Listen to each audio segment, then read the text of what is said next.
Greetings once again. We are back with another live stream, and I believe there are some people watching, which is even better. So thank you all for joining us.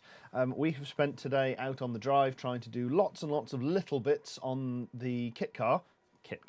I'll be honest, I thought this was the test, because I hadn't even noticed that you did the test earlier. No, that worked. Yeah. We did a very quick test earlier, you might have seen when we went live, very briefly, just to make sure that all of our outside broadcast kit was working, which we've been hoping to try and take to some shows this year, and mostly the weather has thwarted us. So we said that last year as well, I think, didn't we? Last year was way, but we did 2 live broadcasts last year. We actually did OB last year. In fact, we did 2 streams from 2 shows that we attempted to stream from, so like 100% success rate. Technically, we didn't try to get to any to stream this year. I think this year counts as undefined in mathematical terms. Yeah, there's 4 months left, so there'll maybe be a show somewhere. Yeah. God, it feels right. It feels like only weeks ago that Dad was moaning, quite understandably. So my old man recently got a '62 Thunderbird, and you might have seen it in the episode that went live today. Watch it after the stream. Oh, is that actually out just now? Oh, yeah, it literally went out awesome. today. Yeah. So yeah, congrats. If you're a keen viewer, you'll already have seen that. So we went to view it initially, I think in, I don't know, like May-ish, something like that. It took ages to get like the import paperwork and everything sorted out. He finally got it over here, and then immediately discovered the brakes were, I nearly said a bad word, demonetized. Within the first 10 minutes, it's bad. Yeah, but then immediately noticed that the brakes were buggered. And he discovered this on the morning he was trying to take it to a show, which was a bit of a shitter. So yeah, I was, basically consoling him. This is in like, I don't know, July or something, maybe even early August. Really, really recent. Oh, this is fine. There's loads of year left. There's going to be loads of shows, and now all of a sudden, nothing. It's done. Yeah, the summer's gone. Yep. And yeah, I don't understand.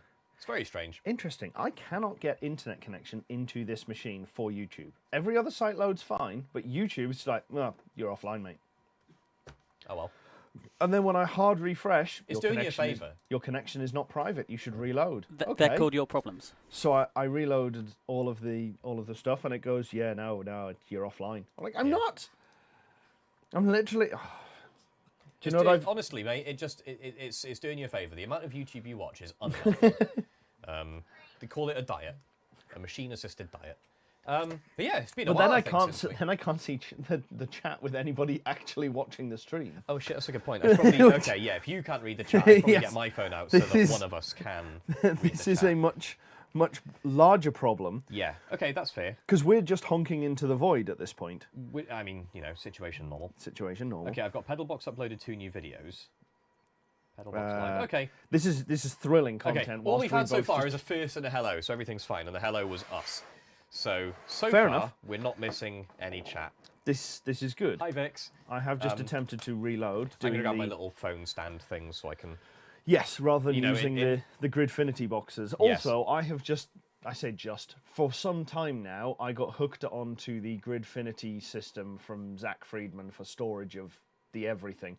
And I'm slowly getting further and further down the rabbit hole and printing out these boxes and then lots of little holders that go in them to hold all of the things. They are great, to be fair. I can see how you end up hooked on them. They're a development of a project I found a few years ago by a guy called Alexander Chappell. Yes. And that was a little bit, I'm not sure if I'd say simpler, but because it was proprietary, the guy closed sourced it. There wasn't quite so much community support for stuff, but there's loads and loads of things that people have made on the sort of Gridfinity system. It's really, really clever. I love this one went absolutely insane as soon as it was released by Zach. Yeah. Everybody in the world started making things for it, and he released I think 50 different items to kind of look at as examples. So various boxes, parametric files to make different size boxes as you need. And the 5x4 box that somebody designed for this one is exactly what I can fit on the bamboo printer, which is nice. But these boxes all clip together, albeit as much as you can clip them onto one another with these small ones on the side and then carry it with this handle. Yeah. It is only plastic pins that hold this. You can use metal ones. I didn't have any, so I just printed plastic pins to hold it together. So this whole box is printed on the labs, and anything that will take a 250 by 250 sort of grid You can do up to 5x4, which is nice. I think some of his are 7x7 on his giant printer. I can't remember which one. I think it's a Prusa. Could be wrong. But these things are great. Like they're all like combinable and stackable and joinable and all that sort of good stuff. It's a really clever system. It's just lots of magic, you know. Don't bother closing it. Okay, I'll just leave it open. Shall I over there? Thank you. But yes, so I got deep into printing that out, and at some point over the winter, I will probably end up doing an episode on organising your garage toolbox, because we've got a couple of these pull-out drawers and what have you that we've put. Well, we've been upgrading for a while through different iterations of things I found on Facebook Marketplace, and finally, I got one that is actually tall enough that I don't have to bend down to get out of any drawer, and it also doesn't tip over if both of the drawers open, which definitely hasn't happened. Yeah, many times. The tool chest that we had in there until recently, it had a bunch of drawers in, but we because we're really clever, we put all the heavy stuff, all the sockets, all the ratchet drivers, all the extension bars, like huge, great big lumps of chrome vanadium steel. It has a cupboard at the bottom, into which it wasn't the bottom of entirely it is a two-door cupboard. But yeah, because so all of this stuff was in the top. So you open a drawer, and now it's like really top heavy, really front heavy, and it's good boink all the time. And like dumps everything everywhere. Yeah, the number of times we had to clear up all of the tools. This is not an unknown problem for these things. It does happen. I mean, really, this is why a lot of them, they've got little fixings at the back that if they're static, you can anchor them to a wall. Yes. Yeah. I mean, but ours, although they are static functionally, we never move them. That was mostly because moving them was difficult. The new one, mostly because the garage is full. Yeah, because it's taller, it actually has a handle on. We can wheel it around the garage and around the driveway. The problem is the driveway is made of a fake cobble, so everything just falls over and just pitches everywhere anyway. So it's not especially of limited use. Yeah, it's not especially helpful at any point. Yeah. So I'm back for the first time in a while. Indeed, it's been a busy summer. Yes. I attempted, as some of you will have seen on the episode that went out today, some of the 5 of you, 2 of which are us, will have seen. I tried to get the Rover running, ready to drive over to Italy to attend a friend's wedding. Unfortunately, that did not work out. The spoiler on the episode title of "Will it make it to Italy?" I think was that the title. Will it make it? It was. The answer: no. It will not. It did not. Yeah. Unfortunately, we got the thing back together. The interior's in, carpets in, seats are in. Heater boxes in, dashboards in, center consoles in, rear seats are in, fuel sender is in, fuel pump is in, cooling system is in, everything's back together. Your unobtainium water pump? My unobtainium water pump is in, my unobtainium water pump that I have 3 of. Yes. And it turned out I did not have 2 broken water pumps and a good one. I had 3 broken water pumps, yeah. And I just didn't know that the 3rd one was broken. So the one that I thought was good, I put the cooling system on the Rover back together with. And when I filled it up with water, tried to start the car, I noticed that out of the pulley, so the water pump it's a straight 6 engine, the water pump's on the snout of it, kind of quite close up to the radiator, pulley straight off the crankshaft on the front, and I noticed that out of the bottom of the pulley there was a slow drip of water. And that was pretty much the death knell for it being able to get to Italy. Like, because functionally, we could have got it there. I could commute in it, like I could do short drives in it, that sort of stuff. But this was a 1,000-ish mile each way marathon. And like middle of summer, European continental Mediterranean weather, I was like, honestly, it would probably hold together. Like if I just stopped enough to put enough water in, it probably would have been fine because it was only a slow leak. It was literally a drip every few seconds. You could have managed it. If it had started happening whilst you were out there, to get back, it was manageable. But you wouldn't want to. But it wasn't under pressure, and it was dripping. There is also. So if it got up to temp, it built up any vapor pressure in there. Maybe it would have carried on dripping. Maybe it would have been fine. But maybe it would have just turned into a full-blown torrent of water out of the thing. So yeah, unfortunately, so I've got one water pump that's got shot bearings. I've got one water pump where the casting is broken, and I've got one water pump where the bearing seals are done, which annoyingly means, of the 3 components that a water pump is made of, the bearings, the seal, and the casting, all of them have, like, each water pump I have has 2 of the 3 good components. Yeah, but they're all differently broken. And it's not like you can just pop them apart and combine them into one at home. Together. Because, like, in principle, you can. This is what the rebuilders do, but I can't. Loki, you're just showing your butt right at the camera. Unfortunately, I discovered this, like, the day before it was due to go in for an MOT. Ready to go down, and it's like, I could have delayed the MOT. I could have put it in for the following week. I could have had the water pump rebuilt, but then I'd have only had like time for one relatively short test drive before I drove it down. And honestly, Which is one test drive before I do a 2,000-mile road trip is not the sort. Like, I know we joke, right, about being a bit bold and taking some stupid chances, but unfortunately we don't have like roadkill budget behind us. If anything went wrong and I had to get the car recovered from like northern Italy, I would have had a huge problem. Yeah, so I just decided I would deep fly. into 4 figures. Oh yeah, it would have been horrendous. I tried to get my car recovered years ago from Yorkshire back to Reading. And that's in the same country, probably. That's in the same country, company, roughly a 4-hour drive, and that they were quoting me in excess of £1,000. Oh, it's insane. Like, recovery costs are absolutely mad. that. It was absolutely horrendous. So, hi Martin, your dad's on. So yes. Hi, Dad. Haven't seen you on a stream in a while. So we went through and we pieced back together, as you said, a huge amount of stuff. Like the amount of work that got done in 2 weekends, basically. Yeah, it was heroic. 2 long weekends, but it was still just 2 weekends. Yeah. It was pretty heroic, as I say. And especially considering. So like, I've only recently moved into that house. We don't have a big, well-equipped garage. Like, we've got room there, loads and loads of workspace and everything, but I just haven't built up the tools, and like so much of my stuff is still in storage. Yeah. So, like I've got loads of stuff in boxes in the storage container that we dumped everything into when we moved. I got loads of stuff in my workshop unit. But it's all just scattered. Everywhere. Like everything is. Yeah. I mean, you saw the state of the unit when we went to visit. Yeah, it's very much we just tried to compact multiple houses into one place with a gap between, potentially, to make it habitable and get people to view it and not have it just be a world of everything in there. And it's the usual problems. If anyone remembers the episodes where I basically sent a bunch of footage that I just took on my phone, like walking around my unit like this. Which was the start of the. That was the start of the interior sound deadening. So that was part way through. I think I'd done a good chunk of it by then. But that was a good while ago, and the unit has, like, you can see in those shots. I mean, not that I don't think many people pay attention, so probably didn't notice. But like, the unit was a mess back then. It was very full. There was a lot going on in there. But you could still walk around fairly comfortably. Well, I could still have a car in vehicle. there for a start. But no, the unit's got significantly more full since then. And yeah, just getting access to my tools and parts and everything was kind of a nightmare. So the fact that we managed to get as much done on that car as we did in those 2 weekends, is I'm pretty proud of it. Like, the SD1 was that close to running again. In fact, I'm convinced the only thing stopping it from running now, actually, running in the sense of starting and driving, not in the sense of going to Italy in it. Yeah. Usable. No, not usable, because the cooling system is still a problem. The thing that stops it running is that the fuel's been in it for like 4 years, and it just reeks of varnish. So I've got to find a way to empty half a tank of fuel, which is not impossible. I can run the fuel pump, I can pop it off the carburetor.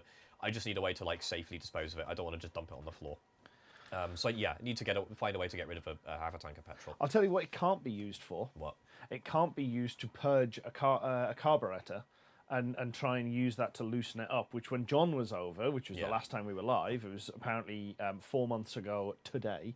Is this when you finally gave up and ordered yourself a new one? No, this was well after. This was okay. So we ordered the old one ages ago, but sorry, for context, this is the Thunderbird. The Thunderbird, not my dad's Thunderbird. Whilst he was over, I basically went, and if you'd like a challenge, try and get this working. Yeah. And he looked at it and went, where was this?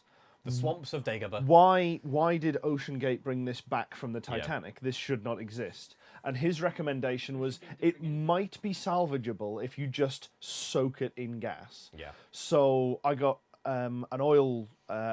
Did you just soak it in varnish instead? Well, yeah, because it's what I had. Like, yeah, because it's what we took. It's what we took 18 litres out of the Thunderbird. It's the most PedalBox sentence. Yeah, I should have used X, but we had Y, so like, yeah. I mean, in this instance, X and Y were the same thing. One was just old. Yeah. And he said, it should still work. Yeah. But it really, really didn't. And we left it outside for at least a week. And it was, admittedly, it was in this this oil, like, drip tray for changing oil, put it in there with a load of fuel, just poured over the top of it, and then covered it over so that things wouldn't fall in it, and the fumes were a little bit contained. I mean, to be fair, it was old fuel, so a lot of the fumes had already come out anyway. Oh no, there was a lot of fumes left. You walked anywhere on the drive on that side, you're like, Something's leaking petrol. Oh, it's the Okay. carb. Yeah, fair enough. Because my guess of why like old fuel doesn't clean stuff as well, and this is pure, I'm pulling this directly out of my ass, is the thing that makes petrol degrade, if I remember right, is there's a lot of volatile compounds in it that just evaporate out. The problem is, and I'm doing a bit of pattern matching. Solvents tend to evaporate out of things. Yes. And if it's the solvents that do the cleaning and the Yes. solvents that evaporate out, when all Yes. the solvents have buggered off into the atmosphere, what you've got left might be burnable fuel. Yes. It's probably no longer a very good cleaner. Yeah, pretty much. It's pretty terrible. Yeah. So yeah, we Did it ever move again? Like, I assume you fished it back out of the tray at some point. And...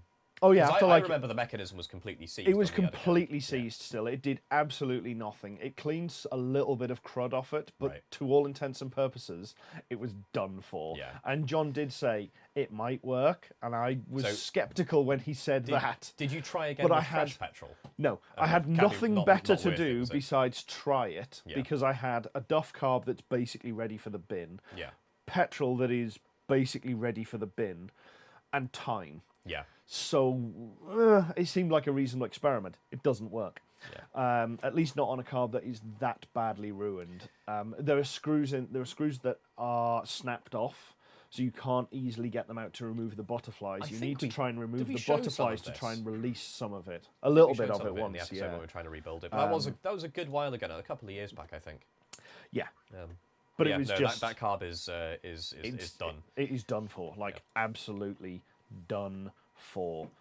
It's a horror show. So fortunately, are we are not dealing with that. Are we able to talk about today's work? Yes, we have. We've gone through. Well, a little while ago, we went through and we rewrote the list. So this is like you know the memes that graphic designers always shares, like project final V2, no really final, definitely actually final. Yeah. .psd. Draft This is underscore no final. yeah. Yeah. This is that, right? This is, I think, like the fourth or fifth list of everything that we have to do that we've done. A lot of the previous lists of everything were very high level. It was Yeah. like suspension. And we needed to fix this, or brakes. Yeah. And they've gradually got broken down more and Into more. And the literal- big yeah. cardboard one was the first one that we did, where I went through the IVA and went, Line by line. this rule, which- have we achieved this Yeah. rule? No. Right, write down the thing that we need to do to fix it, and so on, and so on, and so on, and went all was the a way slog. through. that took you a while. It was a good hour or so. I'm surprised. To go I thought through. it was longer than that. No, it was about an hour. Well, Okay. I have I read. take it back. That was a piece of cake. I've read through the IVA so many times now. There are Okay. sections that I could just go, yeah, we're good. Not relevant. We'll skip yeah, that. pretty yeah. much. So there was lots and lots of stuff like that, and we cleared off so much stuff we needed to rewrite the list. So we put it on the whiteboard in the garage and wrote down It's in a something like, more what is it, like 20-ish? verbose way. I think it was in the 30s, but Yeah. we've crossed a few off. And actually, no, I tell a lie. We put it on the whiteboard, crossed a bunch of stuff off, and then rewrote it onto the whiteboard. Yeah. And went much more verbose with Yeah, a lot we of broke things. stuff down into a lot more granular There are detail on still it now. things on that list that are not broken down at I all. like ECU Yeah. is one of the list items. ECU is a list Yeah. item. That, oh yeah, we just need to ECU. What do you need to ECU? Well, we need to get one. get a new ECU for one. Install we it. need to plug it in and make sure it all connects up and doesn't just explode instantly. We then need to test all of the systems with the key to make sure it does it, which also means we need the ECU coded, which would be relatively easy to do. Not for us. Not for us Easy to for do, a friend of AIDS. but we can get who it knows done. this stuff, So yeah. so that's fine. So there's a couple of like cost barriers on this. We've obviously got to source an ECU. We've got to pay Matt some money to, I don't know, Yeah. steer it angrily until it works. Pretty much, yeah, to that just kind of will stuff. it into living again, Yeah. or give me another one. And then the other end of the scale, one of the items on the list, and is no longer on the list as of our work today, mirror glass, which is like the easiest thing Yeah. in the world. I'm not. And it is literally things like that Yeah. where we've gone. We just need to swap out the mirrors because one of them is cracked. Yeah. That was it.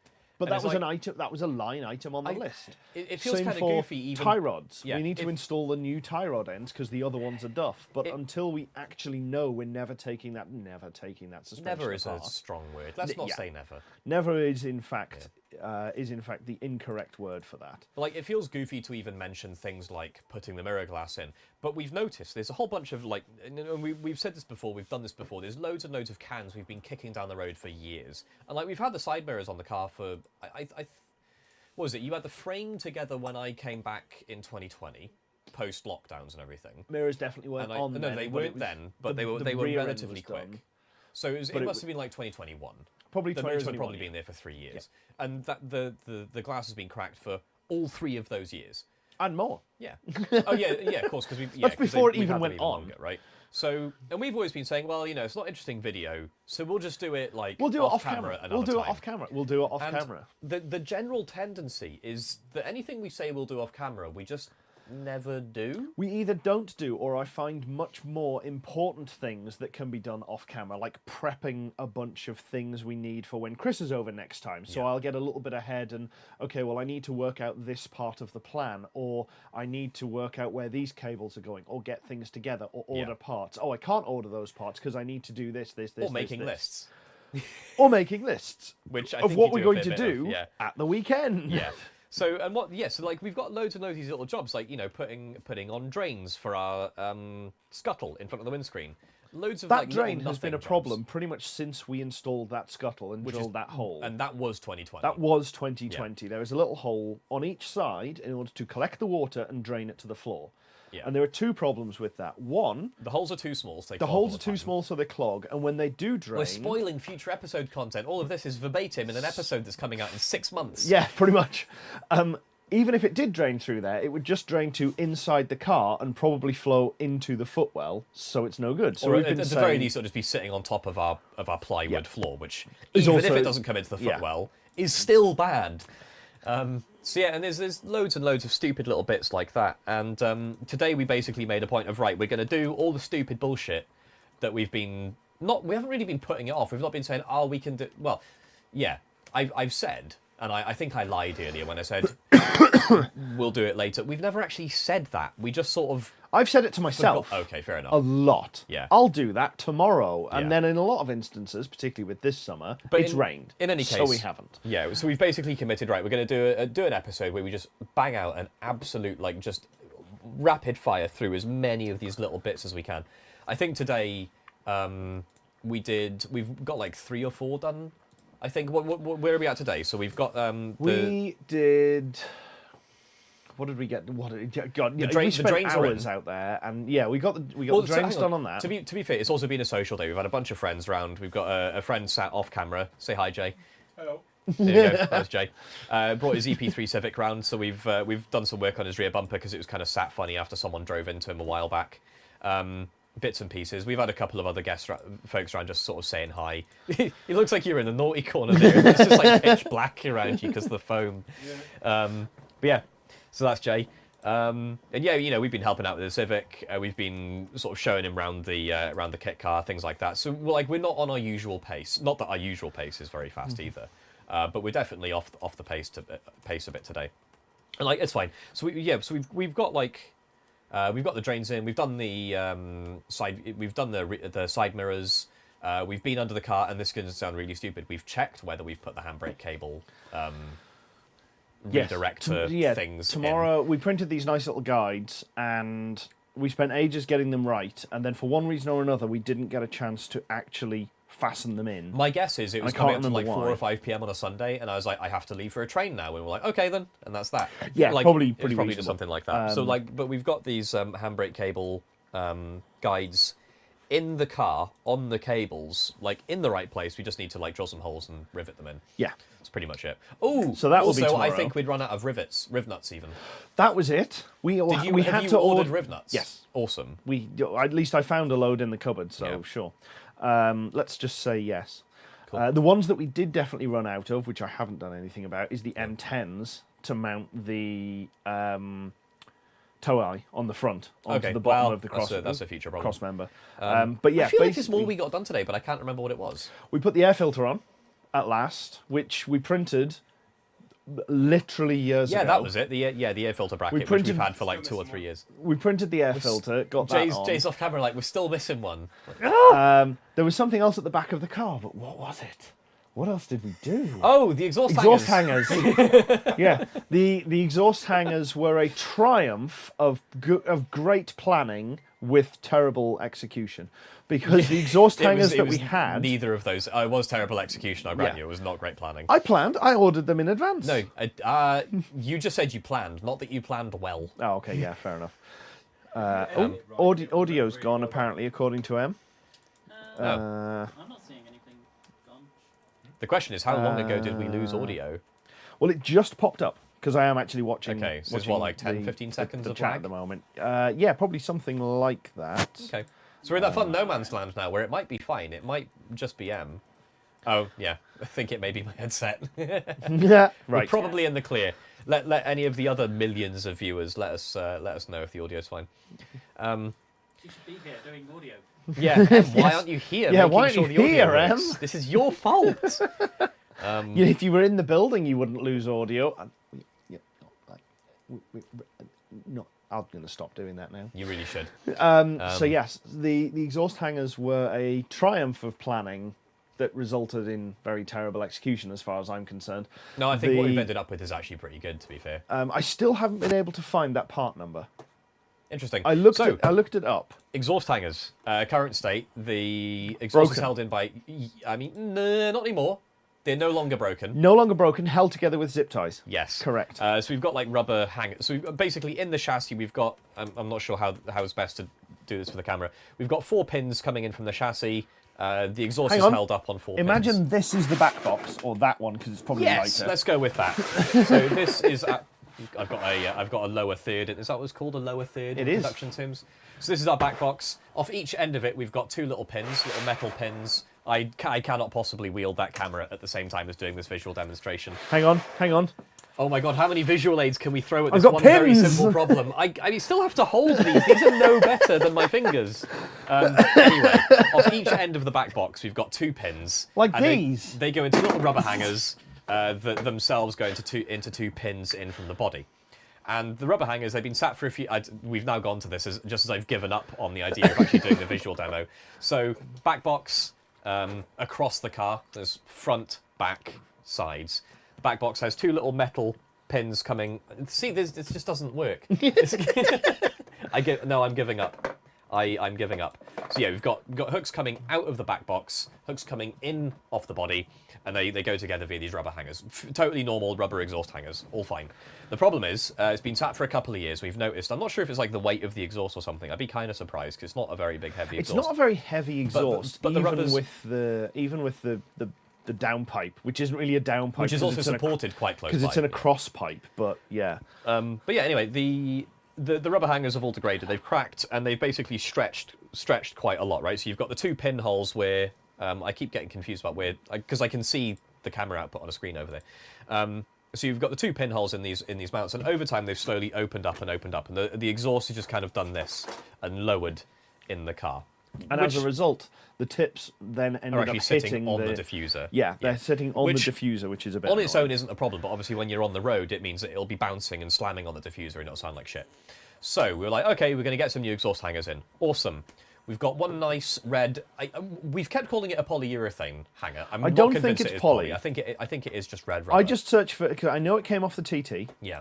I just searched for TT exhaust hanger, and there is nothing that shape. There's lots of other ones. We've got a nice red rubber exhaust hanger. It's a bit firmer, in much better shape, and hasn't degraded. That's a crucial thing. It hasn't like cracked and stretched and everything. We're like, this seems nice. Like the dimensions are good. It's holding the exhaust at a sensible height. Like everything's fine with this. Oh, I found it. So Aid went online and he ordered, for about £8, a set of 4 supposedly polyurethane. It wasn't. exhaust I hangers. actually think it was even less than £8. Amazon special. So Temu edition like exhaust hangers. I have found the part that we actually have 3 of. I could order 3 more. The one we have 3 of. Sorry, the one we have 1 of. We could Excellent. order okay, 3 more. That's a good part. Yes. So we popped, like, it was fine. We popped it on, but for some reason we've only got 1 of it. We need 4. Not great. So Aid orders 4 of these, like, cheap Chinesium red, and they're supposedly red, polyurethane and they hangers. allege to be polyurethane. Yeah, I'm convinced they're made out of, like, pure, like, solid plastic. Yeah. They have absolutely no give, no twist, no stretch, no squish. No, nothing to whatsoever. them. You bang them Moreover- together and they knock. And they They literally... knock like knuckles. It's we should have wild. brought them in, because Really they're should have. just... They're awful. Episode let me 158 see. title, With It, Make It to Italy. Apparently it's still wrong. Aid insists he I fixed fixed that that today. earlier today. It's possible you might be seeing an advert for it, Oh, which would have gone out with the... which would have gone out, and it probably Okay. hasn't cached. But I will Yeah. check because I was pretty sure I fixed that earlier. So I'm sure yes, I- you I'm sure carry I on saw it. Anyway, lamenting my so- terrible choice of Yeah. exhaust hangers. So Aid buys these exhaust hangers, we get them in, and because there's absolutely no give to them at all, so the pins on the... Sorry, I got to backtrack, skip that last part of the sentence. So the hangers on the exhaust and everything, they've all got pins, obviously, and they've got like barbed ends, like it's a wider end, so that when you've got the hanger over the pin, it obviously doesn't fall off, right? Totally sensible, totally normal. Precisely what you want. Exactly. But these things, because they've got no give in them, they won't stretch to go over the ends. So like, no big deal. Okay, fine. We'll take a drill bit and we'll just send through like 12 or 14, whatever the number was. Drill them out so that they fit over the ends. Thinking the ends aren't that much bigger than the major diameter at the end isn't that much bigger than the minor diameter of the rest of the rest of the pin. Q8 has just confirmed that the title is now correct, so that must Excellent. be a cached Okay, so posting we're all for fine. it. So we're like, okay, they'll rattle a little bit, but it's probably not a huge deal, right? These things are going to be a little bit oversized because we bored them out. So we put it all together, put the exhaust back in, and then we realised that the chassis pins, not the ones on the back box itself, they're fine, but the chassis pins where we've made them out of 10mm tube, Yeah, 10mm tube massively, with just a nub Yeah. on the end to stop it from to provide a lip so it doesn't just fall off the end of. they're massively undersized. This is a 14mm hole in the Because we hanger. had to drill it out, yeah. Yeah. And this is one of the things. This is how we can tell that they have absolutely no give whatsoever, because these things machined beautifully Yeah, with they the were like- drill bit. It is yeah. a beautiful, crisp hole through. It spiraled up. It like absolutely. It may as well have been like Delrin or something for how nice the chips came off. Yeah, genuinely, it So- might as well have been Delrin Yeah. So we've got a hole like this, and we've got Which, a FYI, mounting is pin not for our what you exhaust want. like that. for flexibility. And yeah, so I rattle the exhaust round, and it moves exactly as freely as you'd expect from what I just described. The problem is because it's solid plastic, these things, or solid something anyway, it wasn't wobbling around like a rubber-mounted exhaust does. It was banging around like it's all hard edges and impacts. So like, okay, this isn't going to work. Yeah. And then one of us, I'm not sure if it was me or Aid, not sure who to give credit to, one of us said, what if we just take the old mounts that are shot and stretched and cracked, and we just throw a zip tie around them so the zip tie takes the weight? I think you said it rubber because still- then I sat and thought about it and Like, went why and looked. can't we do that? Yeah, and went and looked at the stock of zip ties that we had, and we had some really big, Yeah, it's thick, like, may as 8 well. mil wide ones Yeah. with some hefty mounting, and I went, yeah. With the pun. So yeah, we threw a zip tie around each of them, slammed it all back together, give it a wobble, and it wobbled, as Yeah. you'd expect for being rubber mounted, but it wasn't banging around or anything, right? No, it's just a nice it's damped, that's the whole that's yeah. the main thing. It moves, but you want it to move. You don't want it to be solid mounted because otherwise it'll rattle with the engine through the chassis and everything. So Yeah. it moves, but it moves without rattling in the mounts, which is kind of the Yeah. point. So, yay. So, yes. Task failed successfully, basically. We ordered a bunch of new mounts, drilled them out to make them fit. They didn't fit. They were completely broken, completely useless. And then we went back to the old ones with the help of some zip ties, and everything's fine. So we have an actually properly suspended exhaust with 3 rubber bushings and 1 weird red one. I think you said you found a minute ago. We've been having a hard time finding Yeah, the red ones. it has a part number written on it, but when you search for the part number, it's not a standard. Audi VW part numbers are always number, letter, number, almost always a 0. So like 020, first one is almost always a 0, unless it is a common part across multiple different things. Detail. Vaguely makes sense, but on the part it has a part number, but it doesn't fit any kind of scheme that I recognise from anything. So I couldn't find anything. So I just searched Audi TT exhaust hanger. I feel like normal people And I shouldn't have- be able to recognise part numbering schemes. By the way, this feels like when we were doing all the wiring, and we ended up like basically memorising a good chunk of what the pairs of wiring colours We meant. did. I still remember Yeah. more than I would like to remember I've of managed that to let go wiring. of quite a few, thankfully. I do still remember that 3 colours, if any of them are orange, is SRS system related. Black with a blue stripe is switch light Interior on lighting, the ignition. yeah. But that's switched live on the ignition that when you crank it, turns off so as Yeah. not to overload the battery. So that's your aircon, your wipers, Red and with the things white like stripe that. was switched live. Is switched High live, current but switched live, also typically. so is red with a brown stripe or red with a black stripe. Yeah. Generally, red with a stripe is switched live. Various on different something. forms of switching, though. It's whether they then get turned off again when you're cranked. And But you we just- remembered a bunch of this stuff, and this feels like roughly similar. Yeah. Being able to memorize the particular like FYI, letter and number. Yeah, Yes, I so- have already been following Oliver Pickard because then I just got a notification he put a video up. Oh, nice. Okay. Yeah, Oliver Pickard is another person on the YouTubes who build cars. He builds cars the way I would like to build cars. That is to say, In a garage? well. But no, he's got a really, really cool project. I love the Mosquito project. I think it's rear engine, like a little bike engine sports car, little small. I want to say like British sports car style, but I feel like I'm giving Britain credit for something that might not actually be British. But it's that sort of vibe. Very, very small, very, very light. Almost nothing to it other than what's strictly necessary. It's like actually, right. You know how we started with Westfieldy, low-costy type chassis? Yes. Right. And we've negotiated away from there to like covered wheels, closed cockpit, windscreen, all that sort of stuff. And we've ended up with something really, really big. The Mosquito is kind of now he hasn't designed it. If we'd been much better at packaging, maybe we could have kept to that kind of scale. The Mosquito is like the type of car that we wanted the murder wagon to be, like, in a sense. Like, we're quite actually happy with how silly it looks and how Batmobile it is and stuff. But like, the Mosquito is more what we had in mind when we started out on the kit car out front. Very small, just really nothing to it. But it is very, very well built. I think Oliver's been building cars for quite a while. This is not his first rodeo. Somewhere that I found... I do highly recommend, once the stream is over, we need these watch minutes. Yes. Once the stream is over, go look up Oliver Pickard and some of the stuff he's worked on, because it's genuinely, almost full custom car construction raised like to an art form. Yeah. I have an immense amount of respect for the guy. I'd love to go see some of his stuff one day. But I also know that I am not the type of person, Aid, who would ever message another content creator and say, "Hello, your stuff looks cool. Can we go film it?" Aid. But no, that'd be awesome. So what are you in the middle of trying to do? Because I can see like lots of like confused Aid faces going on in the side of my field of view here. What's cracking? So I found that exhaust hanger. Okay. Oh, we're still on the exhaust hanger. Okay. It's a Febby We're making It's a progress. Febby Bilstein. Yeah. Fine. On Europa parts, it's $3.95, down from $43.68. Are they trying to clear their last two out or something? It hurts my brain. Yeah.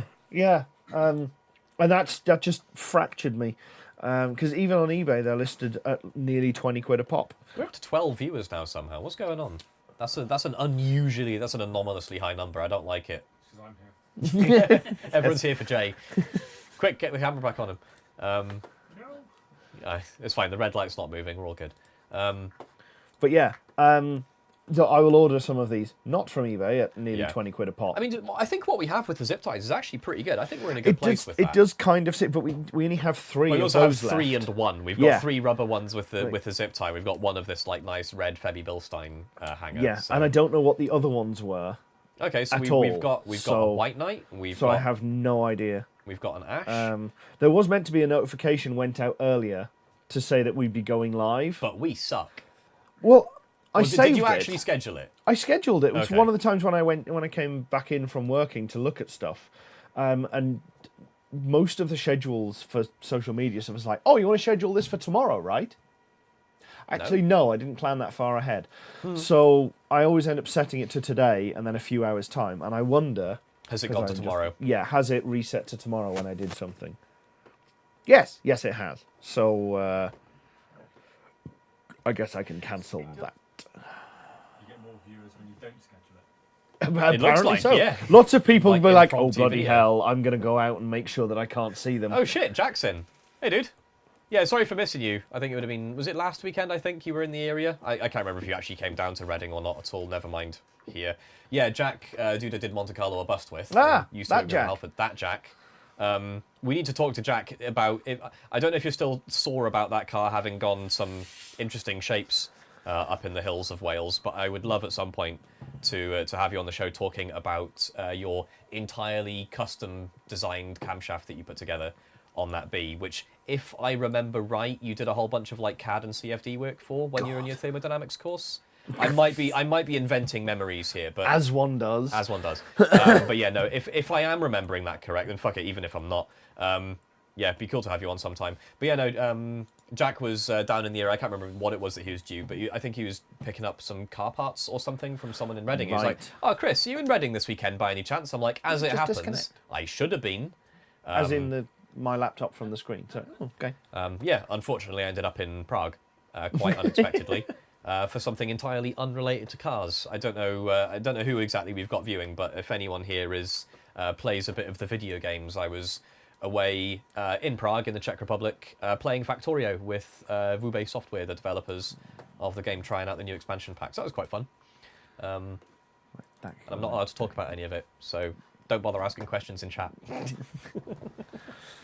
But yeah, I will find these. Autodoc have something similar, Awesome. and yeah, I'm kind of it sounds doable. I might guess just that's the main buy a thing. full set of 4, and then we Yeah. can throw them on. The only thing I want to know is what the dimension is to compare it to mine, and Yeah. it doesn't say anyway. Oh, well. So that's Yeah, the part number matches, you're probably fine.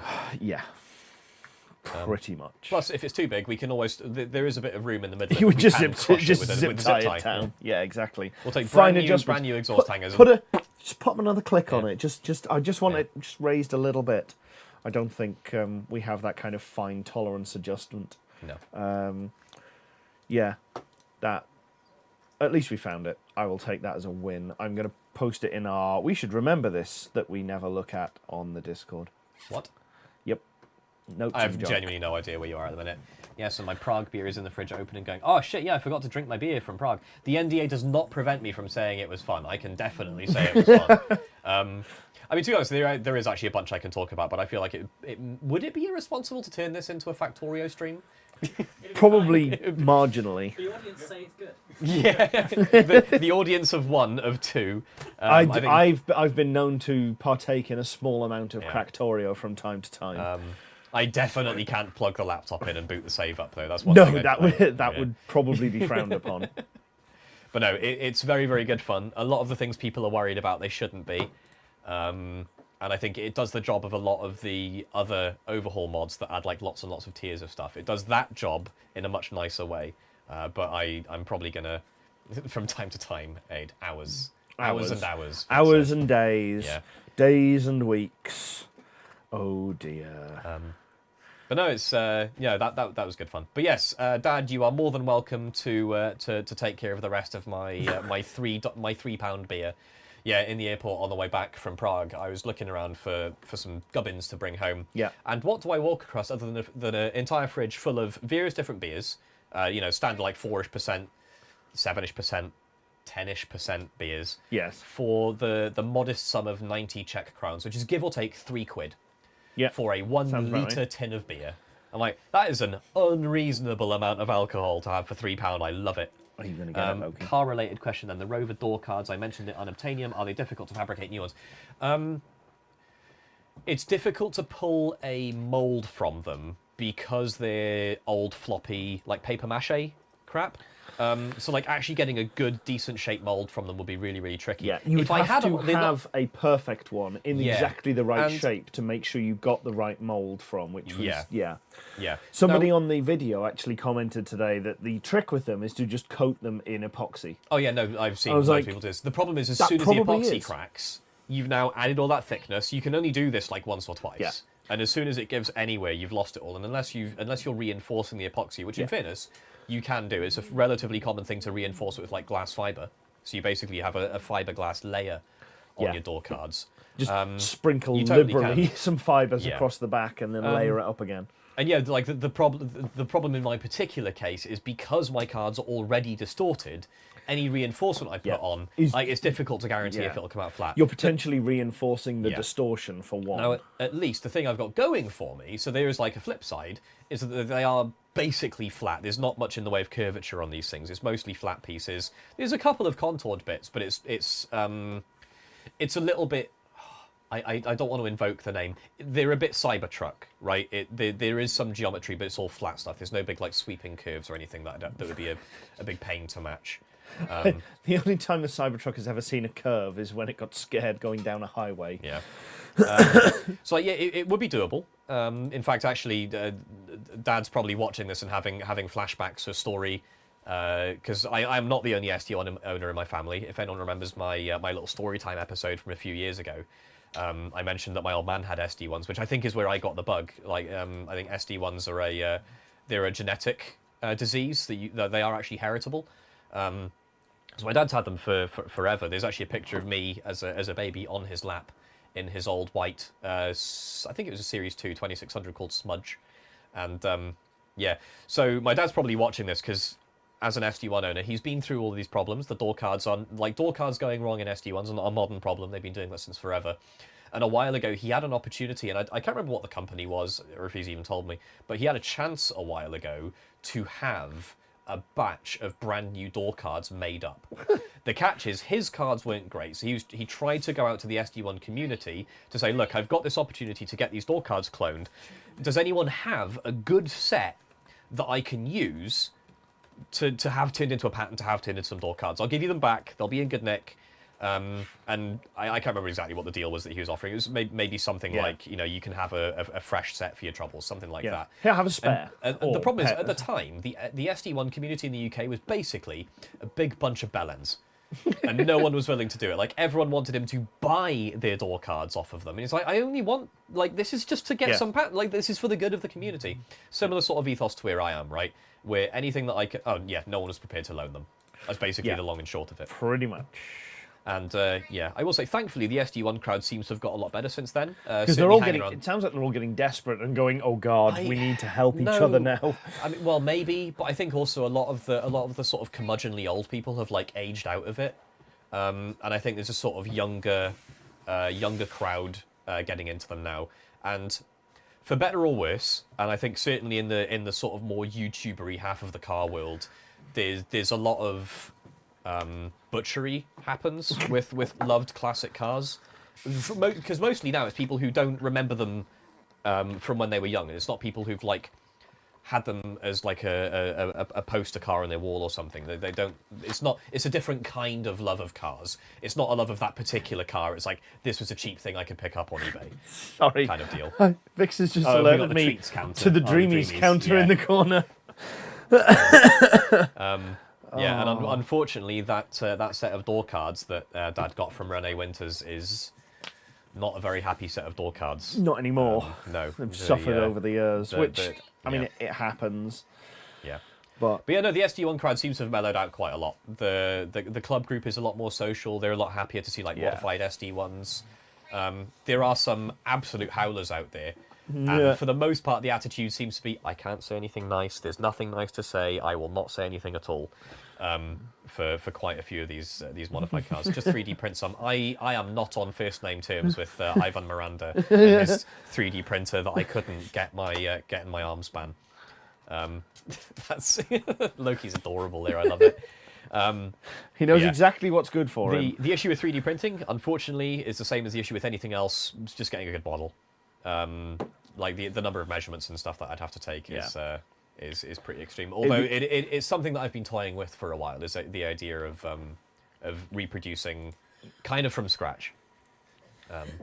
You've got to press the button. Look, so we've trained Loki with this tiny little button, and when you push the button, it says treats, and Loki has that. Thank you, and now when you press the button. Or when he presses the button, why have I been Pavloved? No, Pavloved would be if you started drooling when. Yes. He expects treats to the point where he will sit there and just be like, no, more. The camera's now there, by the way. And if you hit it enough, if you don't get treats absolutely immediately to him, he'll sit there and just go treats. Yeah, and he does know. He's figured out the cause and effect here. There you go, Loki. So you might hear a tiny little voice shouting treats. I'm just watching him. He's not looking at it right no, now. I think he's on cooldown at the minute. Yeah, pretty much. What are we going to do in this stream? We're just going to feed treats to a cat. Yeah. Because Mostly what I'm doing. yeah. This has kind of becomes Jay's job. Yeah. Kind of become Jay's job is the treat issuer. But yeah, it's been a reasonable day for ticking off the small jobs, which is kind of what today was all about. Because we were doing the tech test with the OB unit, we wanted to make sure that was nice and easy and sorted, and then we were getting things ready for tonight, which, in fairness, has mostly been Jess getting everything in here ready for tonight. Yeah, we've been busy talking to friends and drinking tea and breaking clips on Jay's Civic. Yeah. Yeah, and trying to convince him to take it to a track day. Yeah, pretty much all of those things, which it's been a good day, let's not be wrong.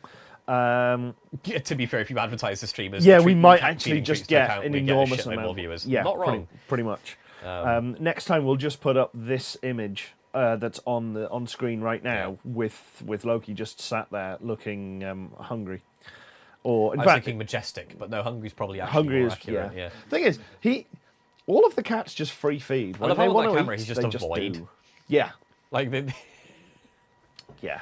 The next thing I want to do in the studio, actually, is put more lights up. I want to get 2 of those panels from Screwfix and put them directly above here, so we have some light hitting, but generally just flood the whole area with light. Because when Jess was over earlier this week, we were balancing the cameras and getting things set up, and it's fine.